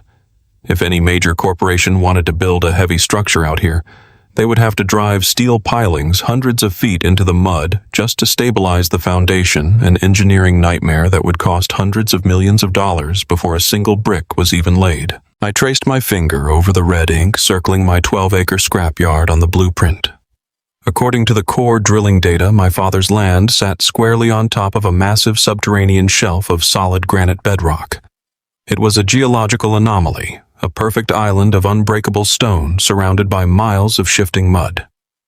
The civil engineering report stated in absolute clear terms that this specific 12-acre parcel was the only piece of land in the entire southern district capable of supporting the weight of a modern megastructure without requiring catastrophic foundation costs. The words my father spoke to me years ago echoed in the silent freezing room with terrifying clarity. Never sell the rust, Tommy. The rust is where the roots are. He was not speaking in metaphors.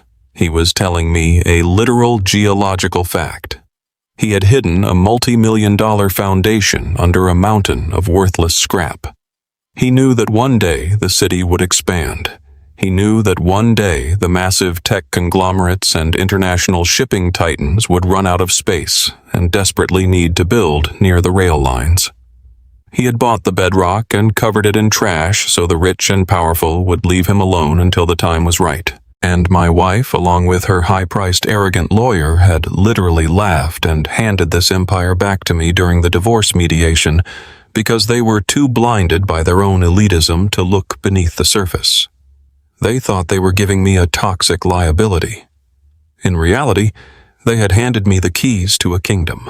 I sat back on the floor, staring at the blueprints, my heart hammering against my ribs. I had the bedrock. I had the rail permits. The sheer value of what I was holding was staggering. I was no longer a homeless, discarded fleet manager. I was the gatekeeper to the most valuable piece of commercial real estate in the city. A sudden, violently loud banging on the exterior metal door of the cinderblock office shattered the silence. I jumped, causing a blinding flash of pain to tear through my fused spine. I scrambled frantically across the concrete floor, grabbing the blueprints, the legal deeds, and the permits. I shoved them back into the heavy leather portfolios and shoved the portfolios deep into the floor safe. I slammed the heavy steel door shut and spun the rotary dial, scrambling the combination. I hastily dragged the ruined pieces of rotting wood paneling back over the corner, hiding the vault completely from view. The banging on the door happened again, louder and more insistent this time. Mr. Gallagher, a harsh, authoritative voice shouted from outside. "Open the door! This is an official visit!" I grabbed my heavy winter coat, gritting my teeth against the spinal pain, and unlocked the warped wooden door, pulling it open. Standing on the frozen gravel was a man wearing a dark municipal uniform and a thick, weatherproof jacket. He held a water-resistant electronic tablet and a bright red folder. He did not look sympathetic. He looked like a man who enjoyed his job delivering bad news to desperate people. "Thomas Gallagher?" he asked, looking at my ragged appearance with obvious disdain. "Yes," I replied, keeping my voice steady. "Who are you?" "I am the chief assessor for the County Tax Enforcement Division," the man said, stepping slightly out of the freezing rain. He did not ask to come inside. He simply thrust the bright red folder toward my chest. I am here to formally serve you with a final notice of delinquency and impending asset forfeiture. I took the folder, my hands completely numb from the cold. What is this? I asked, though I already knew the answer. That property was assessed with $20,000 in municipal tax debt. The man stated, his breath pluming in the freezing air. Previous notices were sent to the registered address but were returned or ignored. Because the title recently transferred entirely into your sole possession during your divorce proceedings, the county is no longer offering extension periods. I opened the red folder. The bold black letters at the top of the page read, "Notice of Public Seizure. You have exactly 14 days to pay the $20,000 balance in full." The assessor continued tapping his electronic tablet. "If the funds are not cleared through the county treasurer by 5 in the afternoon on the 14th day, this entire 12-acre parcel will be seized by the municipal government. It will be immediately liquidated at a public municipal auction to recover the owed capital. There are no appeals. There are no payment plans." 14 days, Mr. Gallagher. Have a good evening. The assessor turned on his heel, crunching through the freezing gravel, and climbed into a white county vehicle parked near the open gates. He drove away, leaving me standing in the doorway, clutching the bright red folder. The cruel irony of the universe was almost suffocating. I had just discovered that I owned a multi-million-dollar piece of real estate backed by priceless grandfathered permits and a foundation of solid granite. But I was entirely, totally broke. My bank account was overdrawn. My credit cards were exhausted by my treacherous wife. I could not even afford a cup of hot coffee, let alone $20,000 in cash. If I tried to take these blueprints to a bank to get a loan, they would laugh at me. I was an unemployed man living in a junkyard with a shattered credit score. The bank would never approve a commercial land loan in 14 days. The trap was closing in around me. I had the winning lottery ticket, but I was going to lose it because I could not afford the tax to cash it in. The city would seize the bedrock and auction it off to some massive corporate developer for pennies. My father's incredible hidden legacy would be wiped out in 2 weeks. I stepped out onto the muddy gravel, letting the freezing rain wash over my face, trying to force my brain to calculate a way out of this nightmare. I needed to find private capital. I needed to leverage my old logistics contacts. I needed a miracle. Before I could turn back into the freezing cinderblock office, the distinct low hum of a high-performance engine cut through the sound of the winter storm. I looked toward the open iron gates of the scrapyard. A vehicle was slowly pulling onto the property, its bright LED headlights cutting through the freezing sleet. It was not a municipal truck. It was not a lost delivery driver. It was a brand new, sleek black Mercedes-Benz creeping carefully through the mud and rusted debris, avoiding the sharp pieces of metal scattered across the ground. The luxury car rolled to a smooth stop exactly 20 feet away from where I was standing. The engine idled with a powerful, quiet purr. For a long moment, nothing happened. The tinted windows hid the interior completely. Then the driver's side door slowly opened. An expensive leather shoe stepped out into the freezing mud. Mark Lawson stepped out of the vehicle. He was wearing a tailored cashmere overcoat and holding a large black umbrella, perfectly shielding himself from the sleet. He looked around the dismal, freezing scrapyard with an expression of intense, aristocratic amusement. He took his time absorbing the sight of the sagging roof, the rusted shipping containers, and finally resting his gaze on me. I was standing in the cold, wearing a cheap soiled jacket and leaning against the doorframe to keep my spine from collapsing.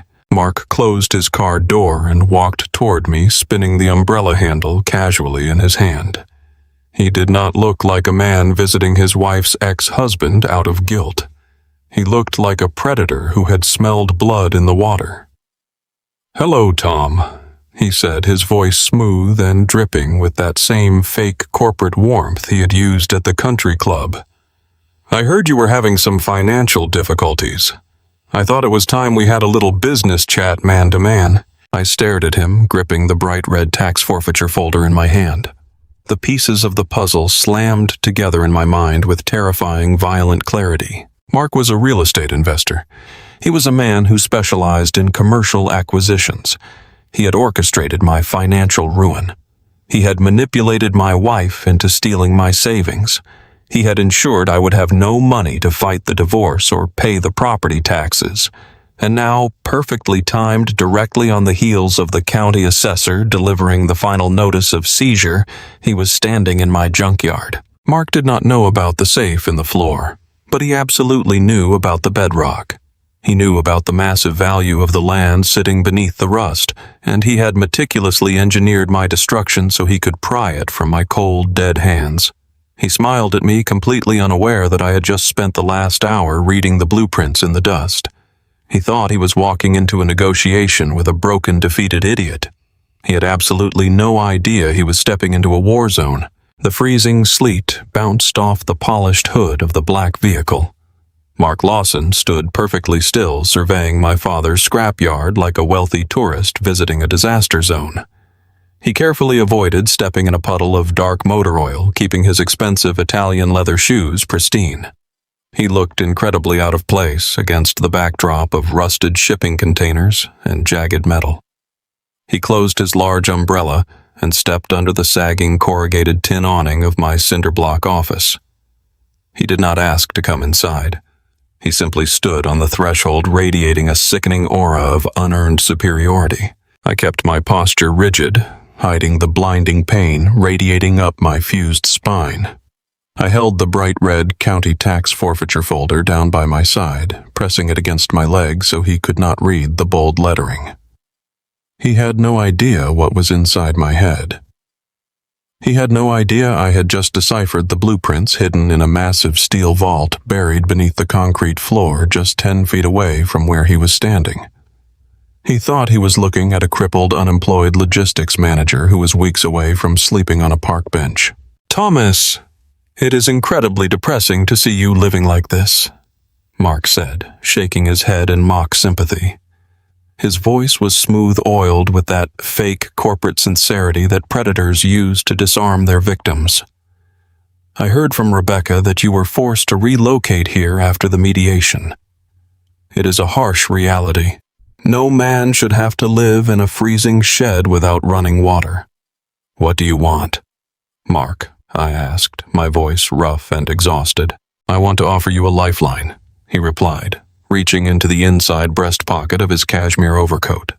He pulled out a crisp, thick, white envelope. "Rebecca and her family are completely done with you, Thomas, but I am a businessman, and I do not like seeing a guy completely destroyed. It is bad karma. I know you are drowning. I know you have absolutely zero cash flow and your medical bills must be stacking up. I also know this contaminated dirt patch is completely useless to you." He tapped the thick white envelope against his palm. "I am willing to buy this property from you today. I brought a pre-drafted purchase agreement and $50,000 in a certified cashier's check." He held the envelope out toward my chest. $50,000, Thomas. Cash in your hand by tomorrow morning. You can rent a decent apartment. You can buy hot food. You can hire a physical therapist to help you recover from your back surgery. You can finally start over with a clean slate. All you have to do is sign the deed over to Lawson Real Estate Holdings and walk away from the rust. I stared at the white envelope. $50,000.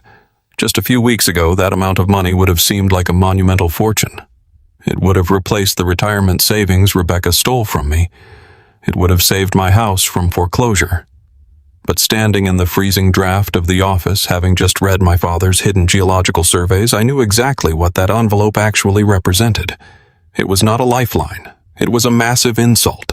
Real estate sharks do not drive out to abandoned industrial sectors in the middle of a winter storm to hand out $50,000 charity checks.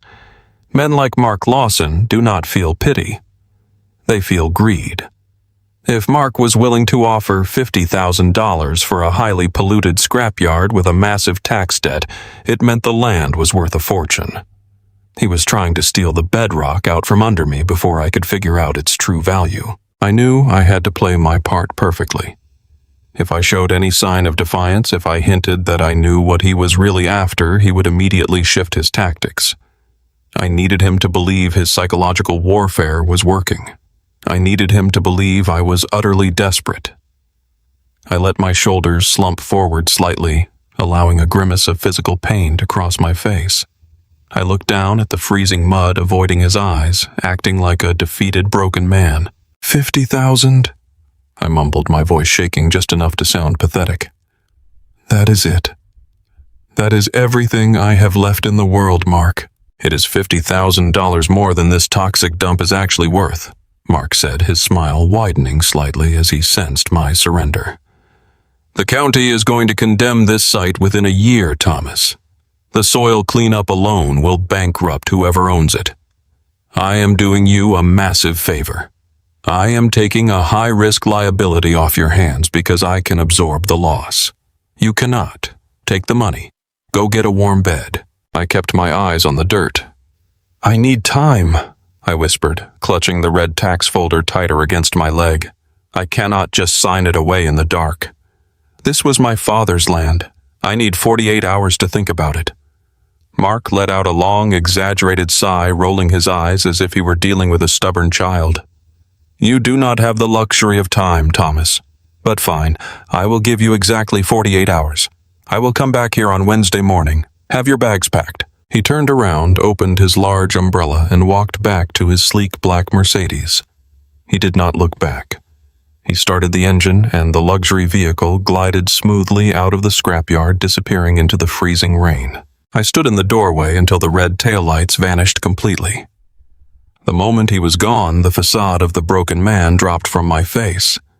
I walked back into the cinder block office, ignoring the screaming protest of my spine. I grabbed my car keys and locked the heavy iron gate behind me. I did not have 48 hours to sit around in the cold. I had 48 hours to dig up the exact details of Mark's corporate scam.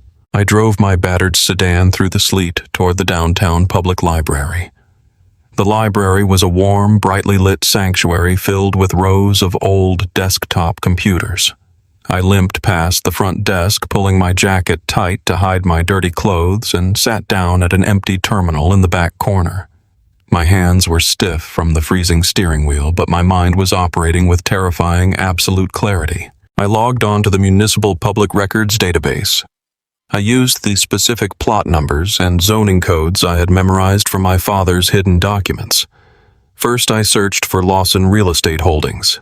It was exactly what I expected. It was a shallow shell company registered to a generic post office box. It had virtually zero operating history before this year. Mark was using it as a blank vessel to acquire assets quickly and anonymously. Next, I expanded my search. I pulled up the City Planning Commission dockets, looking for any major commercial development proposals filed within a 10-mile radius of the industrial rail corridor. For the first 2 hours, I found nothing but routine warehouse maintenance requests and minor road repair proposals. My back was throbbing relentlessly from sitting in the hard wooden library chair. I swallowed 2 dry pain relievers and forced myself to keep digging. Then I found it. It was buried deep in a supplemental environmental impact addendum filed by a massive international lobbying firm. The client was Apex Dynamics, a global technology conglomerate that specialized in artificial intelligence servers and massive data storage solutions. Apex Dynamics was proposing the construction of a $2 billion state-of-the-art data center and automated logistics hub right here in our city. I opened the attached PDF files, my eyes scanning the hundreds of pages of dense bureaucratic text. The project required enormous amounts of continuous power and massive industrial liquid cooling systems. More importantly, the logistics hub required direct dedicated access to heavy freight rail lines to transport thousands of tons of sensitive server racks and mechanical infrastructure directly into the facility without relying on the public highway system. I scrolled down to this proposed geographical blueprints. A massive digital map loaded onto the screen outlining the intended site for the $2 billion megastructure.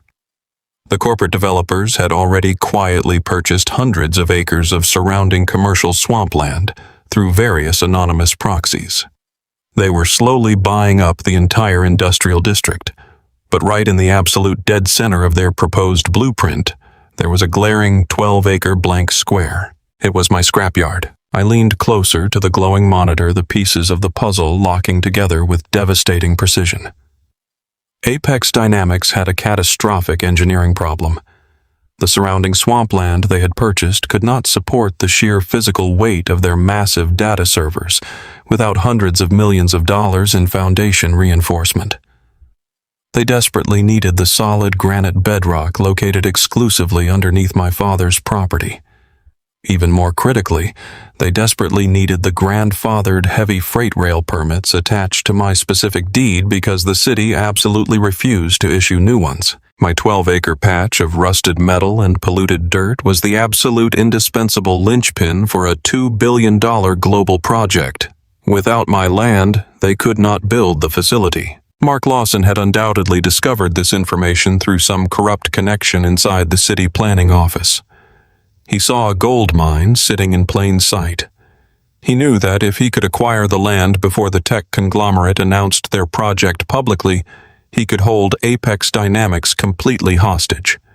He could buy the scrapyard from me for $50,000 and flip it to the multi-billion-dollar corporation for $20 or $30 million. That was the true reason Rebecca had suddenly demanded a divorce and fabricated claims of financial abuse.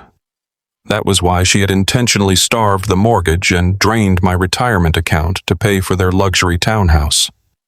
Mark needed me completely financially ruined.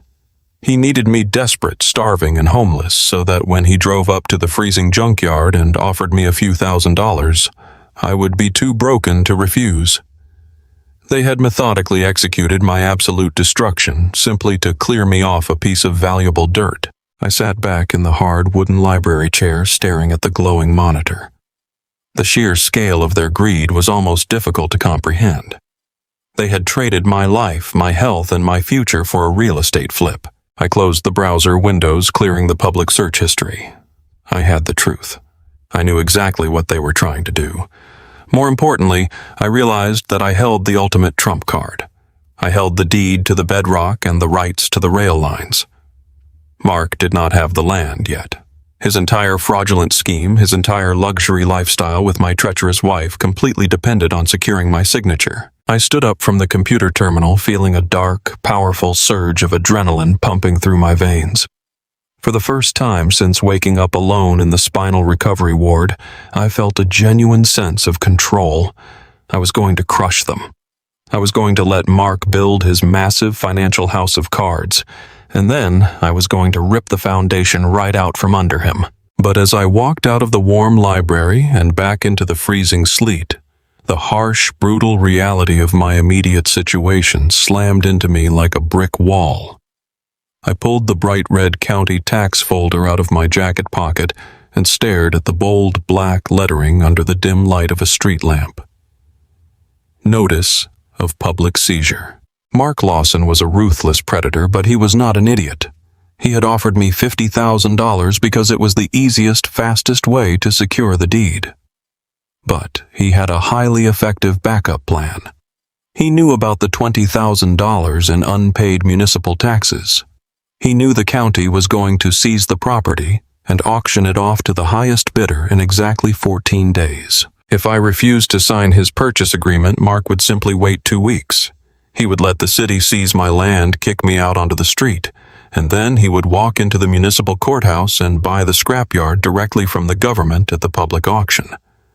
He did not actually need my signature if the county took the land away from me first. The timeline was an absolute ticking time bomb. I had 14 days to stop the municipal seizure. I needed to pay the $20,000 tax debt in full before the deadline expired.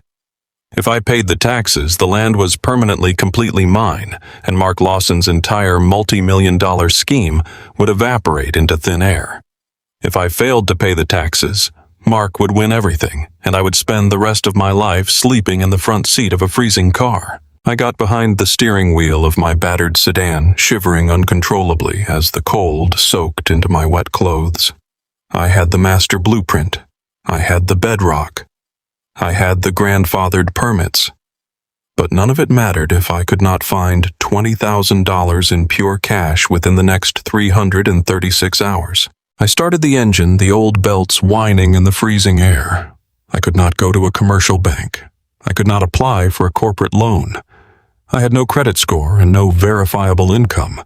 I had to find a completely different route, I had to look back into my own past. I had to find the men who actually understood the value of loyalty and hard work. I shifted the car into gear and drove back toward the dark industrial sector, the ticking of the clock echoing relentlessly in my mind. I was going to have to pull off the greatest hustle of my life. I had exactly less than 2 weeks to find $20,000 in pure liquid cash. I could not walk into a traditional retail bank.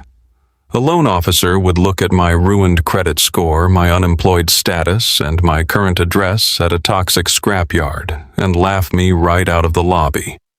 I had been systematically financially stripped by a woman who knew exactly how to leave a man with zero leverage. But Rebecca and her slick new husband made one monumental miscalculation. They believed that wealth only existed inside polished bank vaults and country club portfolios.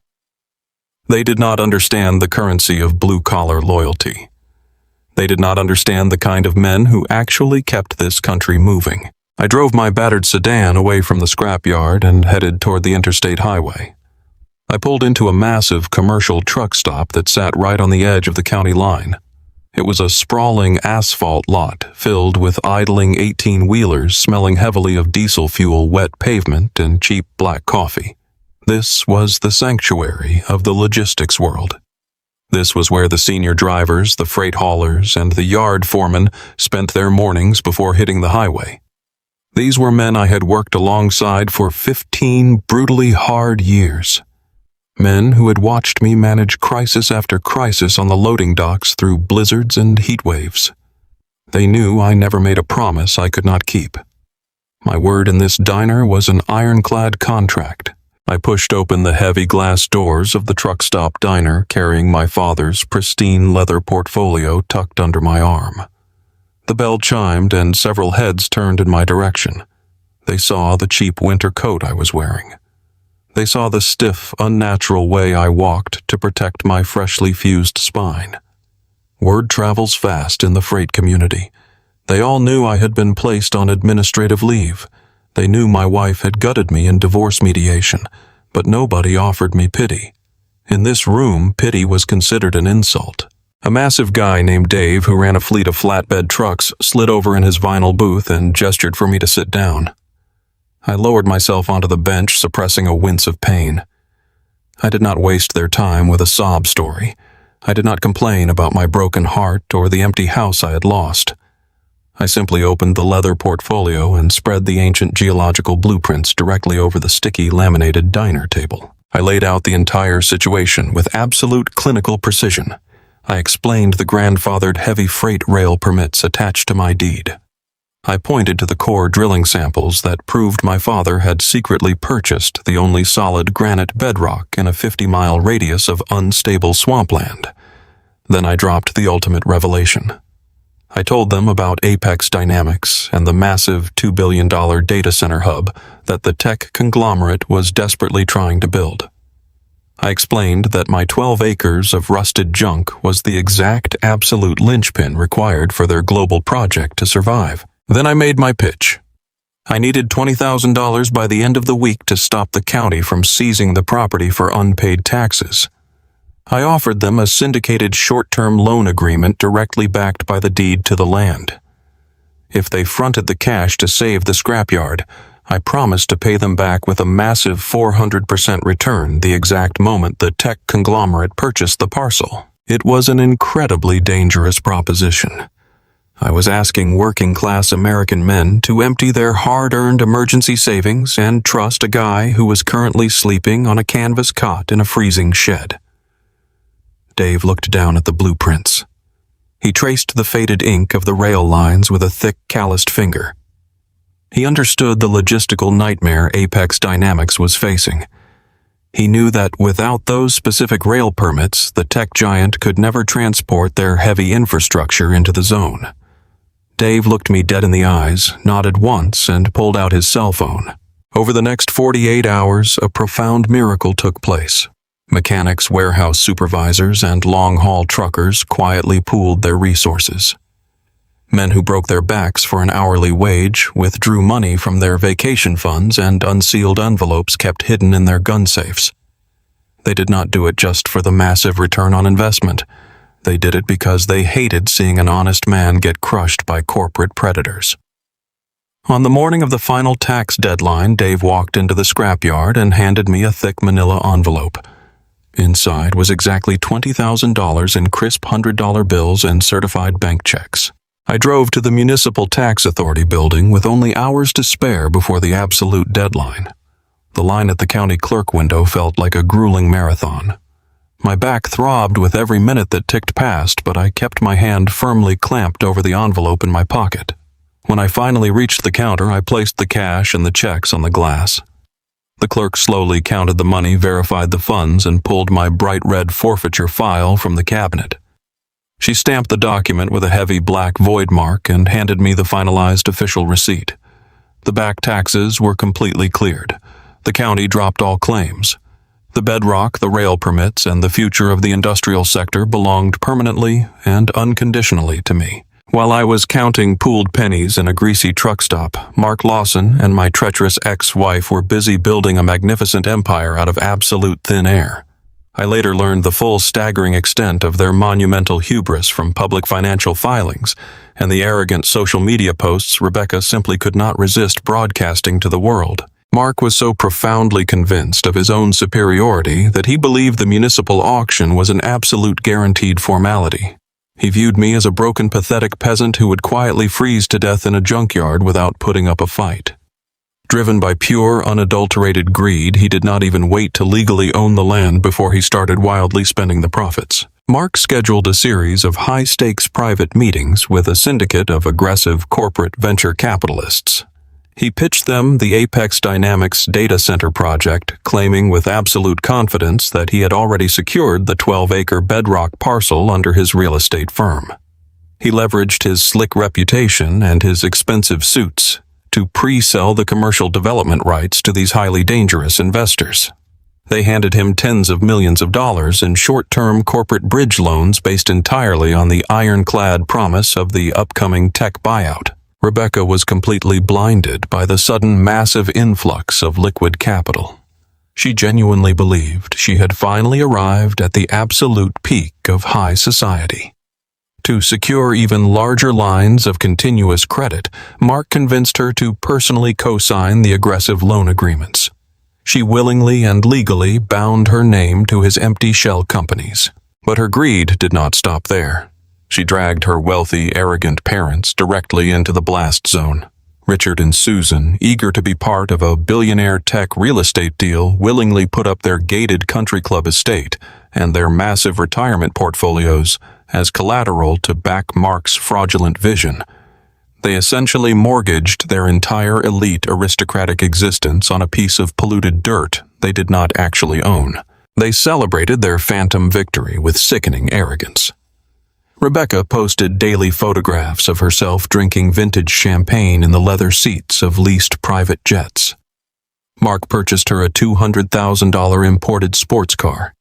They hosted lavish catered parties at their newly acquired luxury townhouse, openly mocking my poverty to their wealthy friends. They were living the ultimate American dream, completely funded by high-interest predatory debt and a real estate transaction that had never actually taken place. They had constructed a towering, magnificent financial house of cards right over a bottomless, terrifying cliff. The beautiful illusion came crashing violently down on the morning of the county property auction. The municipal courthouse was packed to capacity with local commercial investors, aggressive property flippers, and corporate agents. Mark Lawson walked into the auction hall, wearing a bespoke, tailored suit, projecting the quiet, dominant confidence of a king arriving to claim his rightful crown. He took a seat in the very front row, holding a numbered bidding paddle, casually waiting for my 12-acre parcel to appear on the digital projection screen. The chief auctioneer stepped up to the wooden podium and began reading methodically through the heavy docket of seized properties. He listed abandoned warehouses, foreclosed commercial lots, and vacant suburban strip malls. Mark waited with a smug, anticipating smile. He waited through the first hour of bidding. He waited through the second hour. Finally, the auctioneer reached the very end of the commercial listings, closed his ledger, and prepared to end the session. Mark stood up from his chair, his polished corporate facade completely shattering. He loudly interrupted the legal proceeding, demanding to know why the specific industrial scrapyard on the Eastern Rail corridor had not been presented for public bidding. The room fell silent as people turned to stare at the man in the expensive suit, losing his composure. The auctioneer adjusted his glasses, checked his master computer file, and delivered the single devastating sentence that completely destroyed Mark Lawson's entire life. The auctioneer looked down at him from the podium and stated with absolute clarity that the property in question had been permanently removed from the forfeiture docket because the current legal owner had recently satisfied the municipal tax debt in full. I was sitting in my cinderblock office, warming my calloused hands over the electric hot plate when my cell phone abruptly shattered the silence. The screen illuminated, displaying a caller identification number I had never seen before, but my gut knew exactly who was on the other end of the line. I let it ring 4 times, letting the tension build before I finally swiped the screen and brought the phone to my ear. I did not say a word. Tom Mark's voice echoed through the small speaker. Gone was the smooth, arrogant tone he had weaponized at the country club. Gone was the condescending fake pity he had projected when he visited my yard with his umbrella. His voice was tight, high-pitched, and vibrating with pure, naked, absolute panic. "Tom, listen to me very carefully. I know you went to the courthouse to buy my property," I replied, my voice perfectly calm and utterly cold. "I hope you enjoyed the auction, Mark. I hear it is a very educational experience." "Do not play games with me, Tom," he snapped, breathing heavily into the receiver like a cornered animal. "You do not understand the magnitude of what is happening right now. You cannot hold on to that land. The environmental soil cleanup will completely ruin you. The city will bury you in fines. I am trying to save you from bankruptcy. I will offer you $500,000, $500,000 in pure cash transferred to your bank account by the end of business today. You can walk away a rich man. Just sign the deed over to my holding company right now and we can end this." $500,000, I repeated, letting the massive number hang in the freezing air of my cinderblock office. "That is a rather spectacular leap from the $50,000 you generously offered me just last week. It sounds like you are incredibly desperate, Mark. In fact, it sounds exactly like you sold something that does not actually belong to you." The line went completely dead for a few seconds as the terrifying realization hit him. He finally understood that I knew exactly what he had done. He lost whatever remaining shred of professional composure he possessed.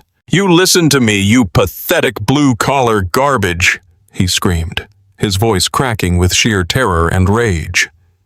"You have absolutely no idea who I am dealing with. You have no idea the kind of aggressive capital that is on the line here. If you do not sell me that land, I will destroy you. I will hire a dozen corporate lawyers to contest the title. I will tie your property up in malicious litigation for the next 10 years. You will never see a single dime from Apex Dynamics. I will make sure you freeze to death in that shack." I smiled, staring out the dirty window at the towering mountains of rusted steel. "You cannot afford to tie me up for 10 years, Mark," I said, my tone dropping to a dangerous, razor-sharp whisper. "You cannot even afford to tie me up for 10 days. You took massive bridge loans from corporate sharks. You promised them the solid granite bedrock, and you promised them my grandfathered rail permits. You built your entire fraudulent luxury life on my dirt, and I am never going to sell it to you. Do not ever call this number again." I hung up the phone and tossed it casually onto the heavy steel desk. I leaned back in my metal folding chair, listening to the bitter winter wind howling through the twisted debris of the scrapyard. Mark Lawson was officially permanently trapped in a financial cage of his own incredibly arrogant making. He had taken tens of millions of dollars from highly aggressive corporate venture capitalists. These were ruthless, powerful people who absolutely did not accept apologies or creative excuses when a multi-million-dollar deal collapsed. He had contractually promised them the absolute geographical linchpin of a $2 billion tech hub, and the deadline to deliver the deed to Apex Dynamics was breathing violently down his neck. He had absolutely nothing to show his investors, but empty promises and fabricated commercial contracts. Worse still, Rebecca had legally tied her parents' elite aristocratic fortune directly to his rapidly sinking ship. The extravagant country club lifestyle they had flaunted to the world, the private jets, the sports cars, the luxury townhouse was about to collapse with absolute biblical violence. The majestic financial house of cards they had built on my suffering was currently trembling wildly in the hurricane, and I was the only man on earth holding the match. The morning after the municipal tax auction, the sky over the industrial district finally cleared. The brutal sleet had stopped leaving the rusted metal mountains of the scrapyard encased in a shimmering layer of winter ice. I woke up on my canvas cot inside the cinder-block office, feeling a strange, profound stillness. For the first time in months, my chest was not tight with panic. The constant, suffocating pressure of impending doom had evaporated. I put on my heavy winter coat, strapped the rigid plastic medical brace tightly around my torso, and poured a cup of hot water from my electric plate. I sat at my father's heavy steel desk, looking out the dirty window, waiting for the inevitable arrival of the real players in this game. I did not have to wait long. Exactly at 9 in the morning, a convoy of 3 flawless black sport utility vehicles turned off the main road and glided through the open iron gates of my property. They did not creep through the mud with the cautious arrogance that Mark Lawson had displayed. They drove with the absolute deliberate precision of a corporate military operation.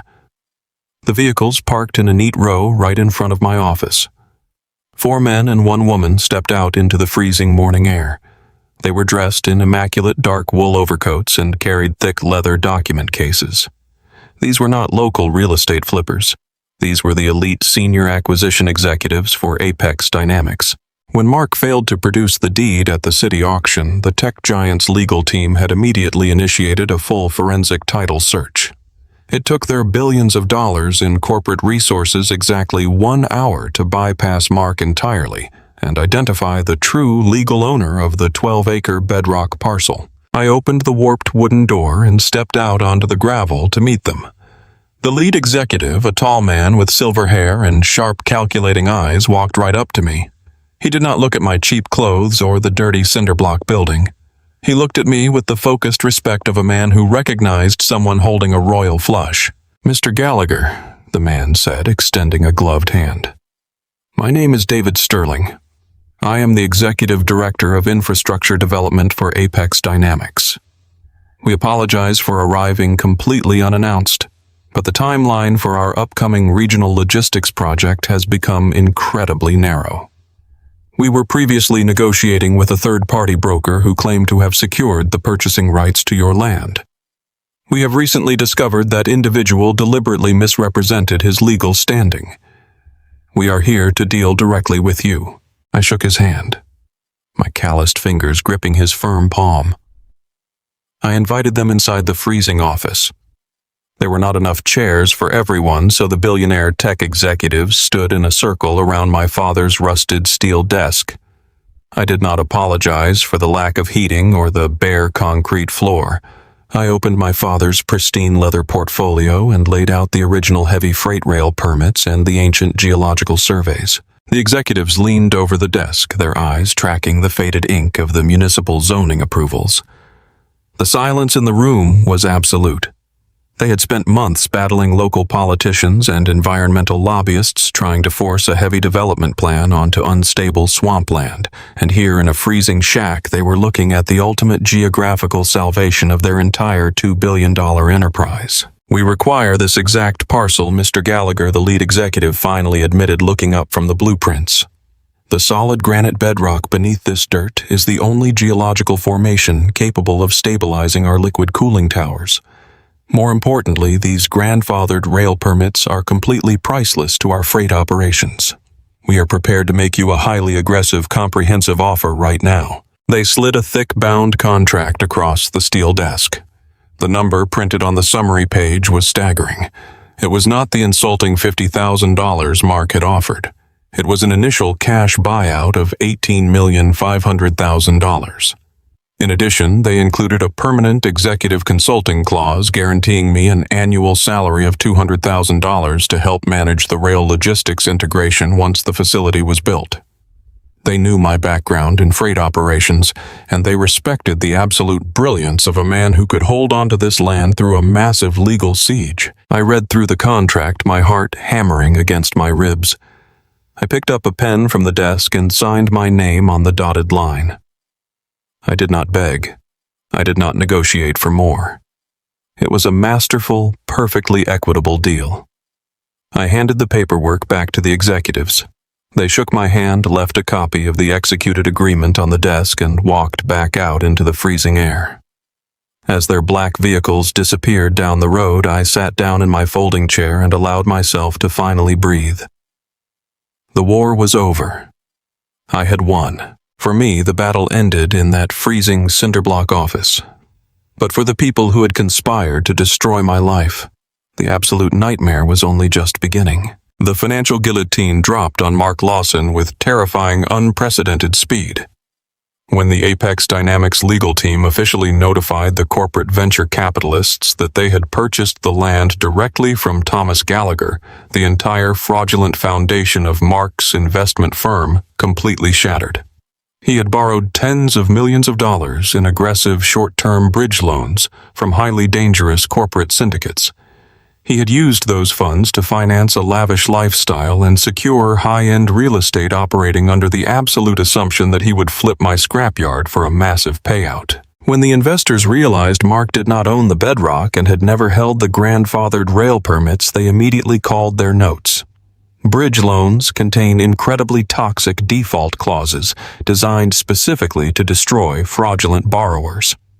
Within 48 hours, Mark's creditors filed emergency injunctions in federal court. Every single bank account connected to Lawson Real Estate Holdings was instantly frozen. But the collapse did not stop at civil litigation.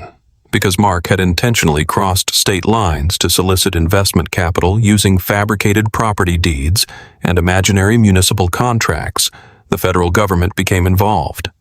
The Securities and Exchange Commission opened a massive immediate investigation into his shell companies. Federal agents discovered a staggering web of wire fraud, money laundering, and the illegal sale of unregistered corporate securities. Mark had been robbing Peter to pay Paul for years, using the anticipated tech buyout as the ultimate illusion to keep his creditors at bay. Now the illusion was gone, and the federal prosecutors were drafting indictment papers. The catastrophic domino effect hit Rebecca with the force of a localized earthquake. She had spent the last several months living an absolute fantasy, entirely convinced she had ascended to the peak of the elite social hierarchy.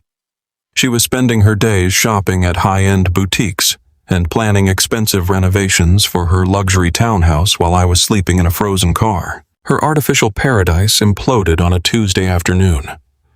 She was standing at the checkout counter of an exclusive jewelry store trying to purchase a diamond tennis bracelet. The cashier swiped her black credit card and the terminal instantly flashed a hard decline. Annoyed Rebecca handed over a different card. It was also declined. Every single piece of plastic in her wallet was completely frozen by the federal asset seizure mandate. Confused and furious, she drove back to the luxury townhouse she had purchased using my stolen life savings. When she pulled into the driveway, she found a commercial locksmith drilling out the front door lock and a county sheriff standing on the porch holding a bright yellow eviction notice. Because the townhouse had been purchased through Mark's fraudulent holding company and heavily leveraged against the defaulted venture capital loans, the commercial bank had completely bypassed the standard residential foreclosure process. They were seizing the property immediately as a product of criminal forfeiture. Rebecca was not even allowed to go inside to pack her designer clothes. She was left standing on the sidewalk clutching her purse with absolutely nowhere to go. Desperate and terrified, she hailed a cab and fled to the only sanctuary she had left. She went to the massive gated country club estate owned by her parents, Richard and Susan. She expected to run into the arms of a family that would protect her and pay for elite lawyers to solve the problem. Instead, she walked into a house completely consumed by chaos and despair. When Mark was desperately seeking more leverage to impress the corporate venture capitalists, he had convinced Rebecca to sign as a legal guarantor on his final massive bridge loan. Rebecca, completely blinded by her own greed and deeply eager to prove her loyalty to her visionary new husband, had happily signed the documents. In doing so, she had legally bound her parents' massive retirement portfolios and their heavily mortgaged country club estate directly to Mark's toxic shell companies. Richard and Susan had built their entire arrogant identities around their wealth and their social standing. They had looked down their noses at my blue-collar job, mocking my honest labor while funding their lavish lives with credit and inherited prestige. Now the federal injunctions had swept through their bank accounts like a plague. Their retirement funds were completely locked in the impending federal litigation. Their country club memberships were suspended for non-payment. The bank was actively preparing to place a lien on their pristine mansion. When Rebecca walked through their front door looking for sympathy, she was met with pure, unadulterated venom. The family loyalty they had constantly preached turned out to be completely conditional, based entirely on financial convenience. Richard screamed at her, his face purple with rage, blaming her for bringing a federal criminal into their lives. Susan wept hysterically, accusing Rebecca of destroying their golden years and permanently ruining their perfect reputation among the high society elite. They did not offer her a warm bed or a cup of tea. They told her to get out of their house and fix the monumental disaster she had created. Rebecca was thrown back out into the cold, entirely isolated from the family that had once cheered for my destruction. She frantically tried to call Mark, but his phone went straight to a disconnected voicemail. Mark had recognized the absolute severity of the situation the moment the venture capitalists filed their initial injunctions. He knew he was looking at decades in federal prison for wire fraud and securities manipulation. He did exactly what predators always do when the trap snaps shut. He abandoned everyone and tried to save his own skin. He packed a single duffel bag with a hidden stash of foreign currency, grabbed a secondary passport he kept for emergencies, and drove a rented car straight to the international airport. He intended to board a red-eye flight to a non-extradition country in South America and vanish completely, leaving Rebecca and her family to absorb the absolute entirety of the federal fallout. He made it exactly as far as the final security checkpoint at the International Departure Terminal. As he was handing his boarding pass to the flight attendant, a team of 4 armed federal agents converged on him from the surrounding crowd. They did not politely ask him to step aside. They tackled him directly onto the polished airport floor, snapping heavy steel handcuffs around his wrists in front of hundreds of shocked travelers.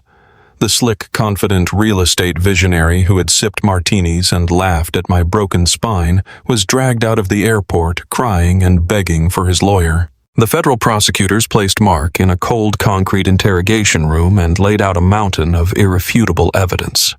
They showed him the fraudulent wire transfers, the falsified municipal permits he had used to secure the loans, and the statements from the furious venture capitalists. They told him he was facing a minimum of 25 years in a maximum security penitentiary. It took Mark exactly 10 minutes to completely break. He did not hesitate to throw the woman he supposedly loved directly under the massive treads of the federal bus. Mark sat across from the federal agents and spun a masterful, desperate lie. He claimed that he was merely a naive investor who had been completely manipulated by a malicious, calculating woman. He told the prosecutors that Rebecca was the true mastermind behind the entire financial conspiracy. He testified that she had systematically drained her ex-husband's retirement accounts to provide the initial seed money for the fraudulent shell companies. He claimed she was the one who forged the signatures on the cross-collateralized loans and intentionally used her parents' estate as a financial shield. He painted her as a ruthless sociopath who had engineered my physical and financial ruin to fund her illegal empire. Mark offered to turn over all of his hidden digital records and testify against Rebecca in open federal court in exchange for a significantly reduced prison sentence. The prosecutors, eager to dismantle the entire conspiracy, gladly accepted his full cooperation. Less than 24 hours later, 2 federal agents knocked on the door of a cheap roadside motel, where Rebecca had rented a room using the last few dollars of cash she had in her purse. They handed her a thick manila envelope containing a grand jury subpoena and an official notice of impending federal indictment for conspiracy to commit wire fraud and massive corporate embezzlement. Rebecca sat alone on the edge of a sagging, stained mattress in a damp, smelling motel room, clutching the federal documents. The elegant designer clothes she was wearing were suddenly completely irrelevant. The diamond necklace around her throat felt like a heavy chain. Her entire, perfectly curated reality had been brutally aggressively dismantled in a matter of days. She had no access to cash. Her bank accounts were seized. The luxury townhouse was locked and guarded by the sheriff's department. Her wealthy parents, facing their own absolute financial ruin, had completely disowned her, refusing to answer her frantic phone calls. The brilliant, sophisticated man she had chosen over me was currently sitting in a federal holding cell, actively cooperating with prosecutors to ensure she went to prison for a very long time. She was looking at the very real prospect of spending the next decade of her life wearing a bright orange jumpsuit, locked in a federal penitentiary, surrounded by the very kind of people she used to mock at her dinner parties. She desperately needed an elite, aggressive criminal defense attorney to fight Mark's fabricated testimony. She needed hundreds of thousands of dollars in immediate legal retainers just to survive the preliminary hearings. As the cold reality of her absolute destruction settled over her, a terrifying realization began to form in her mind. There was only one person left in the entire world who possessed the massive liquid capital required to hire the kind of lawyers she needed. There was only one man who could potentially pull her out of the catastrophic fire she had ignited. It was the very same man she had abandoned in a hospital recovery room. It was the man she had publicly humiliated at a country club, calling him a pathetic, stifling middle manager.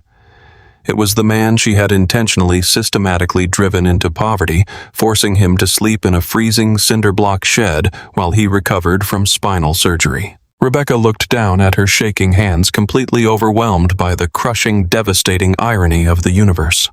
The man she had discarded as a worthless piece of trash was now a multimillionaire logistics executive holding the absolute key to her survival. She realized with profound, absolute horror that she was going to have to swallow every single ounce of her massive pride and crawl back to Thomas Gallagher to beg for her life. The ink on the finalized acquisition contract was barely dry. I was sitting in a temporary executive suite provided by the legal department of Apex Dynamics, located on the top floor of a high-rise in the commercial district. The space was a masterpiece of modern corporate design, featuring floor-to-ceiling windows that overlooked the sprawling city skyline. My new reality was a staggering departure from the freezing cinder block shed where I had spent the winter shivering on a canvas cot. I had just officially sold my father's 12-acre scrapyard to the tech conglomerate for $18,500,000 in pure unencumbered cash. In addition to the massive financial buyout, the tech executives had deeply respected my extensive background in logistics and freight management. They had permanently written an executive consulting role into the closing documents, granting me a $200,000 annual salary to oversee the heavy rail integration for their new data center. My spine was still healing from the surgery, and I still wore a medical brace under my tailored dress shirt, but the debilitating physical agony had finally begun to subside. I was holding a cup of hot black coffee, breathing in the quiet, conditioned air of the office when the polished intercom on my desk let out a soft chime. "Mr. Gallagher," my new administrative assistant said, her voice clear and professional over the speaker. "I am very sorry to interrupt your afternoon, but there is a woman at the security desk downstairs. She does not have an appointment. She is in a state of extreme distress, and she is insisting that she desperately needs to speak with you. She says her name is Rebecca." I set my coffee cup down on the smooth glass surface of the desk. The name did not send a spike of panic through my chest. It did not trigger the crushing heartbreak I had felt on the day she abandoned me in the hospital recovery ward. I felt an overwhelming sense of absolute calm. The frantic, desperate woman waiting in the lobby was no longer my wife. She was simply the final loose end of a life I had completely left behind. "Send her up," I replied, leaning back in my comfortable leather chair. 5 minutes later, the heavy oak door of my office swung open. The woman who stepped across the threshold was entirely unrecognizable from the radiant, affluent socialite who had sneered at me across the mahogany table during our divorce mediation.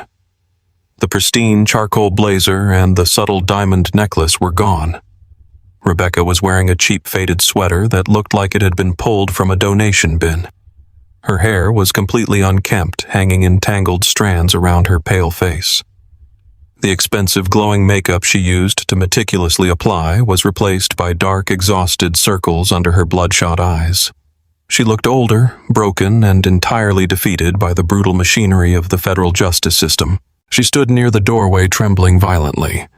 She looked around the massive executive suite, absorbing the undeniable reality of my new position. The sheer contrast between her devastating poverty and my newly cemented wealth seemed to hit her with physical force. Her knees buckled, and she collapsed directly onto the plush carpet, weeping with loud, hysterical sobs. "Tommy," she cried out, using the affectionate nickname she had completely discarded years ago. "Please, Tommy, you have to help me. You are the only person left in the world who can save me." I did not stand up to comfort her. I did not raise my voice or show a single ounce of anger. I sat perfectly still, resting my hands on the glass desk, simply watching the performance of a predator who had finally been caught in her own trap. They took everything, she wailed, crawling a few inches forward on her knees, her voice cracking with absolute desperation. The banks foreclosed on the townhouse.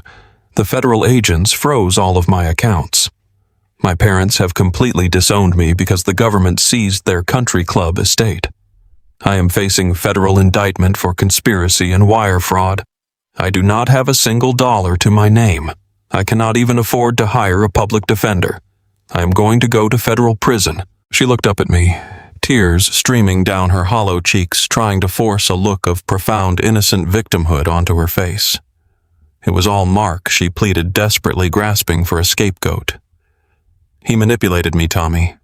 He brainwashed me into believing his lies. He told me the real estate investments were entirely legitimate. I never wanted to hurt you. I never wanted to take your retirement money. He forced me to do it. He controlled every single aspect of my life. You have to believe me." I listened to the frantic avalanche of excuses, entirely unmoved. I remembered the cold, calculated way she had sat at our kitchen table, crying fake tears to extract my life savings to pay off a non-existent business debt.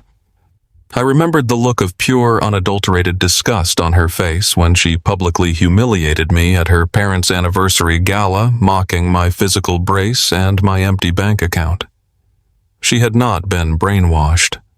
She had been a willing, enthusiastic architect of my total destruction. She only regretted her actions because the scheme had spectacularly failed. "Please, Tommy," she begged, reaching a trembling hand upward. "We were married for 10 years. We built an entire life together. I know you still have a good heart. I know you are a forgiving man. You just sold that property for millions of dollars. The news is everywhere. You have more money than you could ever spend. All I am asking for is a small legal loan, just enough money to hire a defense attorney so I do not rot in a federal cell. Please save me." The silence in the massive office stretched out for a long, heavy moment. I looked down at the woman weeping on my floor. I realized in that exact second that the universe has an incredibly precise sense of justice. 6 months ago, I was the one lying helpless in a hospital bed, completely stripped of my finances, begging for a single shred of compassion. She had walked away without a backward glance, perfectly content to let me become homeless. I opened the top drawer of my desk. I did not pull out a checkbook. I did not pull out a business card for a defense attorney. I reached inside and retrieved a single piece of high-quality legal paper. I laid the document flat on the glass desk and slowly slid it across the smooth surface until it stopped directly at the edge, right in front of where she was kneeling. Rebecca stared at the paper through her tears. Her sobbing abruptly stopped. The color completely drained from her face, leaving her looking like a terrified ghost. It was the finalized divorce decree. It was the exact legal document her expensive shark of a lawyer had forced me to sign when I was physically crippled and starving in my car. It was the quitclaim deed where she had gleefully, mockingly signed away her absolute entire right to my father's polluted, worthless junkyard. "You were right, Rebecca," I said, my voice quiet, even, and completely devoid of any emotion. "You told me in the mediation room that you should not have to carry dead weight. You made it abundantly clear that my blue-collar foundation was a toxic liability tying you down. You legally demanded to be completely severed from my life and my property." I leaned forward slightly, looking directly into her wide, panicked eyes. "I am not angry with you anymore. I am simply honoring your final wishes. You wanted nothing to do with the rust, so you get absolutely nothing from the gold." The absolute finality of my words struck her like a physical blow. The manipulation, the fake tears, the desperate appeals to our shared history completely dissolved. She realized with terrifying clarity that the bridge between us was not just burned, it was entirely eradicated. I was immune to her poison. I pressed a small silver button on my desk console. "Yes, Mr. Gallagher?" The security desk answered immediately. "Please send 2 guards up to my suite," I instructed, keeping my eyes locked on Rebecca. "My visitor has concluded her business and requires an escort out of the building. She is not to be permitted past the lobby ever again." "Understood, sir. They are on their way up." Rebecca did not say another word. The sheer crushing weight of her consequences had finally broken her spirit. She slowly pushed herself up from the carpet, her movements heavy and sluggish. When the 2 uniformed security guards entered the office, she did not fight them or cause a scene. She turned around, her shoulders slumped, and walked out of the glass doors, disappearing into the hallway. I watched her leave, feeling nothing but the profound, peaceful silence of a closed chapter. The federal justice system moved with ruthless efficiency over the next 6 months. Mark Lawson, unable to outrun his massive corporate fraud, was formally convicted on 17 counts of wire fraud, money laundering, and the sale of unregistered securities. He was sentenced to serve 8 years in a maximum security federal penitentiary, completely stripped of his tailored suits and his arrogant smirk. Rebecca managed to avoid a direct prison sentence by taking a massive plea deal and agreeing to testify against every single one of Mark's shell companies. But her freedom came at an extraordinary, devastating cost. The federal courts ordered her to pay monumental financial restitution to the defrauded venture capitalists. Her high society life was completely, permanently erased. The woman who once demanded luxury townhouses and private jets was now working 50 hours a week as a cashier at a discount retail grocery store. Every single paycheck she earned was immediately garnished by the federal government to pay off the massive legal debts she had inflicted upon her completely ruined parents.